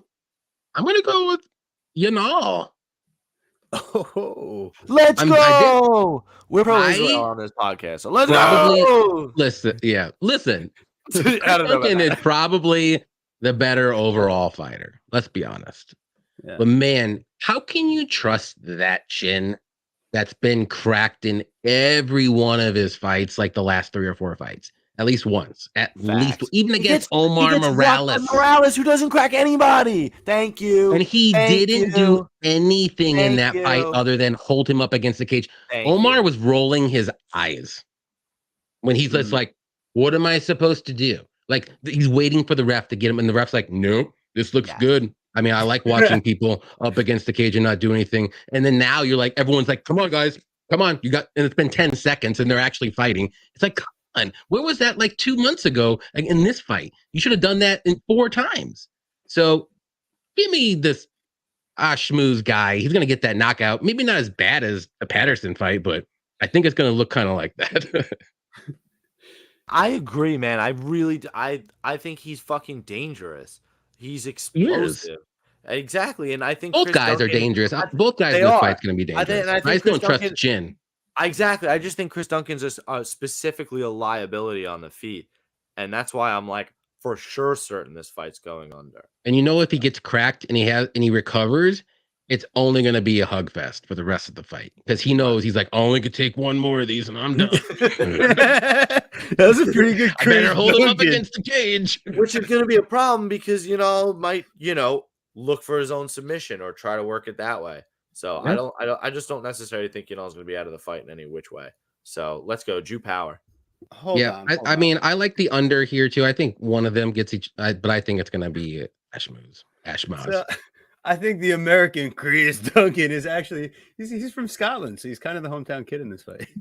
True. Did you say he was American? No, I'm going against the grain and the hometown kid. All right. I like that. Yeah, my pick will be Duncan, but I can't hate on the dog play here. It's going to be a sketchy one. Yeah. I know some people got Duncan at plus 100 or close to it, and that's a good bet because I do think this is a 50-50 fight, and at this point now, it's dog or pass. America runs on Duncan. Chelsea Chandler runs into cages. Love you, mushroom. Dude, that was the funniest thing in a long time. That I was like literally laughing the whole night. Yeah. I just kept remembering it. I was like, that's the funniest shit in the world. There's something not clicking. I just want to throw that out there. No. Sorry, Chelsea, if you're watching. Oh my God. All right. Here we go. This is one. We got this is the one. This is a tough one. I've been very impressed what I've seen from the prospect Shauna Bannon, and I'm not talking about her MMA game. My God, Mama B, Shauna Bannon versus the special one, Bruna Brazil. So I'm kind of calling BS on the height and reach for Shauna Bannon on Tapology. That's crazy. Yeah, that's definitely going to be a lie because I think Brazil is going to be the much taller fighter. I got to see face-offs. I think Bannon is just kind of like run into the pocket face first and throw some fists, hoping something works out.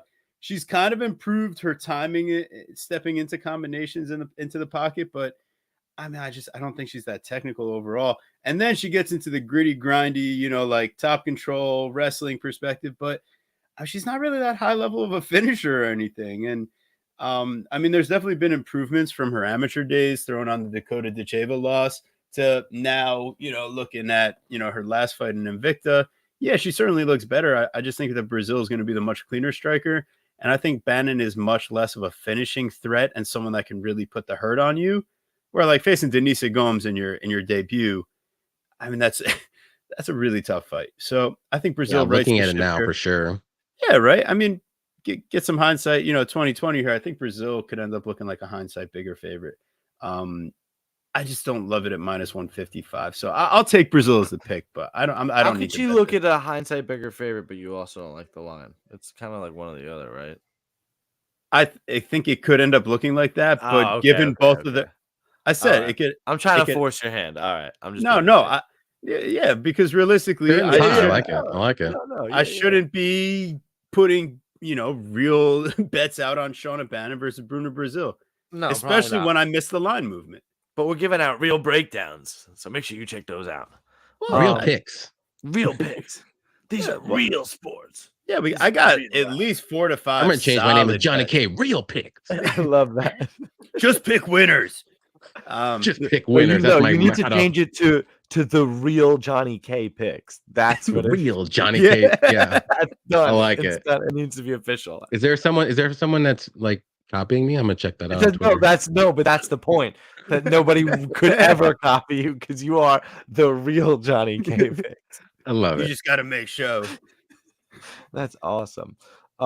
Yeah. So Shannon Bannon seems to me, the best way I could describe it is like an incomplete prospect. I honestly, I guess not that young at 29. But just her boxing is just really green, and she's too willing to play the jiu-jitsu. I saw, too willing to lay on her back, too willing to just kind of hang out down there. Not necessarily something you want to do. At all in your professional MMA career, or B necessarily versus Bruno Brazil, who's a dynamic striker in her own right, strong in the clinch in her own right, decent takedowns in her own respect. So yeah, like we've said, the Denise Gomes loss. I mean, damn, we picked Denise Gomes versus Brazil. We didn't pick her versus fucking Aregi, which we obviously should have. But my God, so in hindsight, like you said. I love South Park Captain Hindsight. You shouldn't have left that tanker there. So just like, yeah. So, yeah. Pass. Favor to pass. Fuck this fight. But pass. I like yeah, that favorite to pass here. I think the line was about right where it was, and then more money's coming in on Brazil, and that's fine. But I can't. The pick is Brazil. I think she is the better fighter at this moment. But the last fight didn't, leaving a lot of bad taste in everyone's mouth. She didn't really look like herself even on the Dana White Contender Series when she did win. She looked a lot better, obviously, and yeah, like she looks so bad in her last fight. Like I keep going back to that, and that's why I'm like, I don't trust her yet. I have to see her like let it loose, let it go, give me some punches at least. Throw something. Like you were like deer in the headlights. Like you might have got caught once, and you're like, I don't know what to do anymore. So I'm not going to do anything until I get knocked out. And I think that's what happened in her fight. So I think Brazil's the better fighter, though, and I'm staying far away from this. Yeah, fight. Bannon's last fight, she fought the fucking school lunch lady. Like, I just don't. Yeah, it's just this fight's so bad. Honestly, this Stay card, while it's exciting, is just like I was looking at. It's just like the most random assortment of fighters that you It can is. find. There's like 3 fights which I love fights, so the more the merrier when I say course, this. So I'm going to be honest. I'm going to be honest. There's 3 fights that can be scrapped and I'm okay with and I won't cry. Because they're so bad. They're so as bad. your And this is one of therapist, you them. probably shouldn't cry over any scrap fights. But True. Unless it's a fight that I have a bet on, then I'm gonna cry. No, I'm kidding. I cry all the time. Well, you could cry that we are on the last fight of our breakdown. Oh, I am crying about that. That's above. Just kind of sad. We We've did been 2 having hours. a good time, right? That flew by, Johnny. You're quick friend of the show. You're family of the show, man. We're happy to have you. Yeah, look at that. I love it. I love you guys. We're family now. I can say that. Let's close this bad boy out strong. We got Jafel the Pastor Filio versus Daniel. Why are you a movie coming back in a world where Jafel Filio opens up a card where the pastor meets his mat? Oh my God, he's spoiling my picks. We got Daniel, questionable chest tattoos, Barres. At, Why does he plus- look like Is he's that- 24, but he's Is 34? that What Elvin? is that about? Is that Elvin? right? Like, Yeah, is I it? think- I is don't it know. not? I don't know. Look, I don't know what that is. And he's Like Lord of the Spanish. Rings text looks like a lot more like together. Yeah, so like that's like the language on like the right. one He's from like Spain. ring He's or from something. Spain, so it's definitely not the language that we learned about from Peru today at class. That's right. Chronic Combat School is in session. It's for all the kids who didn't pass their regular classes during the year. But anyway, so we got Phil Yu at -120 and Barres at +100. I think that there's a discrepancy on the feet and in the grappling in this matchup. I think there's a much wider discrepancy in the stand-up between Barres and Filho. I think that Daniel Barres is going to have a big advantage from distance. And I think his wrestling defense and submission defense, he definitely leaves a bit to be desired in scrambles, I would say. But overall, you could tell that Barres is actively training his grappling. It's just he could be a bit over enthusiastic at times and go for the wrong thing, like choosing the wrong arm to try to go for when you've got like a kind of a triangle locked up, and then you go to reach for Carlos Hernandez's arm, but it's like the one that turns you out of the attempt. Like he kind of knows what he's doing. Whoa! Who's turning you out? What's happening over there?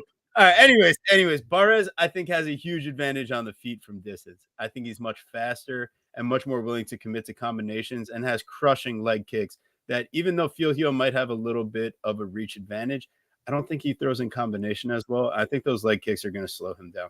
So I'm going to take Barres as a +100 dog here to kick off the card. I think we see some good action. I'll go a little shorter because we're quick. I like what TB said, but I'll make it a little bit simpler.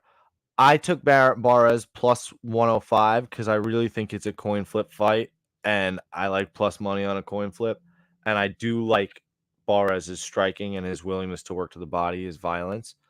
On the other side of that coin, I really like the under in this fight. I think somebody gets served, so I think that's a way to attack it. Right now, under 2.5 is -125, and I think that's fair.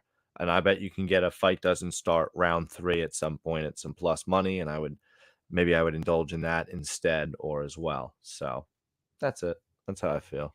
I'll take Barres, and you know what? And I'll bar everything because I'll cash out or whatever. Like if something looks crazy at face offs, because like the fuck. But I like Barres, so let's do it. Okay. Yeah, this is going to be a close fight, but the more and more I think about it, the more and more I like Filho actually a little bit better. I like his grappling a lot. Like I think this fight's gonna get to the mat, I think, and I think Barres is going to be a little bit. I don't want to say outclassed, but you'll see the difference of Fiallo and Barres. And on the feet, I will say Barres has the advantage, but I just don't think it's as much. There it is. Look at that. Yeah, because I saw that too, and I'm like, what the fuck, bro? What are you doing down there? Barres, that was Carlos Hernandez, who's not that good of a grappler at that point. Not good, winning by split decisions like 3 out of 4 times or something. Anyways, caught my attention. Also, Fiallo's this is recency bias though. Looked really good on short notice against Makayev, who's a very good wrestler, and he was taken down all the time. So if Barres tries to go for wrestling, did he tap? Did he get that tap? Did he get that knee bar tap? Did he get it? He should have because it was in. It was in, but it was close. It looked like he did tap. I just want to say, did he get it? Did he get it? It looked like it because maybe the ref didn't see it, but you saw like. I saw something. It was something right there. I'll tell you. There was something. But yeah, this is gonna be a fun fight. I just have this weird gut feeling that Fiallo gets it done, and I could be wrong. But it's a coin flip fight. I'm not saying I have like a super strong read, but enough to where my gut's like, you need to put a bet on Fiallo. So I did. Put a bet on him. See what happens. I just think the grappling advantage. I think this fight's getting to the mat.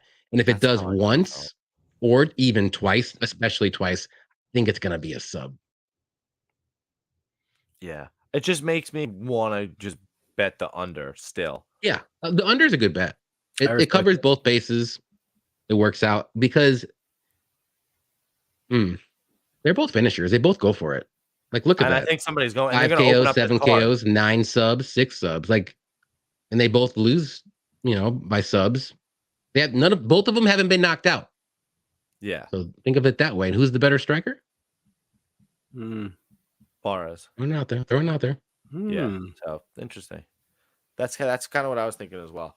But And then I'm all also over the place. too, like the last 4 fights, Barres hasn't really fought the greatest guys. Yeah. That's just me. Yeah. But I get it. You're on the regional scene again because you lost to Carlos Hernandez. And you probably should have won. You're a big favorite, and I don't know why you didn't win. I think I had some money on him, I believe. Manel Kopp too. He has a verbal round 1 loss to Manel Kopp. Barres? He does. Oh. So I guess that's technically a submission, right? Verbal submission. Okay. I think it counts as submission if you verbal, whether he's even submitting him or not. If you say I'm done, I think it's a submission. It is. It's a verbal submission. Correct. So really, he's only been subbed once. He just quit. Yes. Yeah. But again, it's versus Manel Kopp in his 5th fight. True. Yeah, Manel Kopp's a beast. So in 2014. Well, that was a long time ago. Yeah. Yeah, and he's 34 years old, which is weird too. I know because he looks like he's old. 24. Look at his face. Yeah. He looks like Jimmy Neutron. Interesting. minus the hair. He just needs that swoop. He's got the chin dimple. Yeah. Johnny, thanks so much for being here, man. Well, thanks for having me. I had a great time. This was fun. This was a good time, man. Seriously. Amazing time. Now a member of the Chronic Combat family. You've got the official stink all over. That's it. But hey, it smells an awful lot like Chronic. But, but hey, thank you so much to everybody turning up in the chat every week or even just tonight. If you're new here, please subscribe.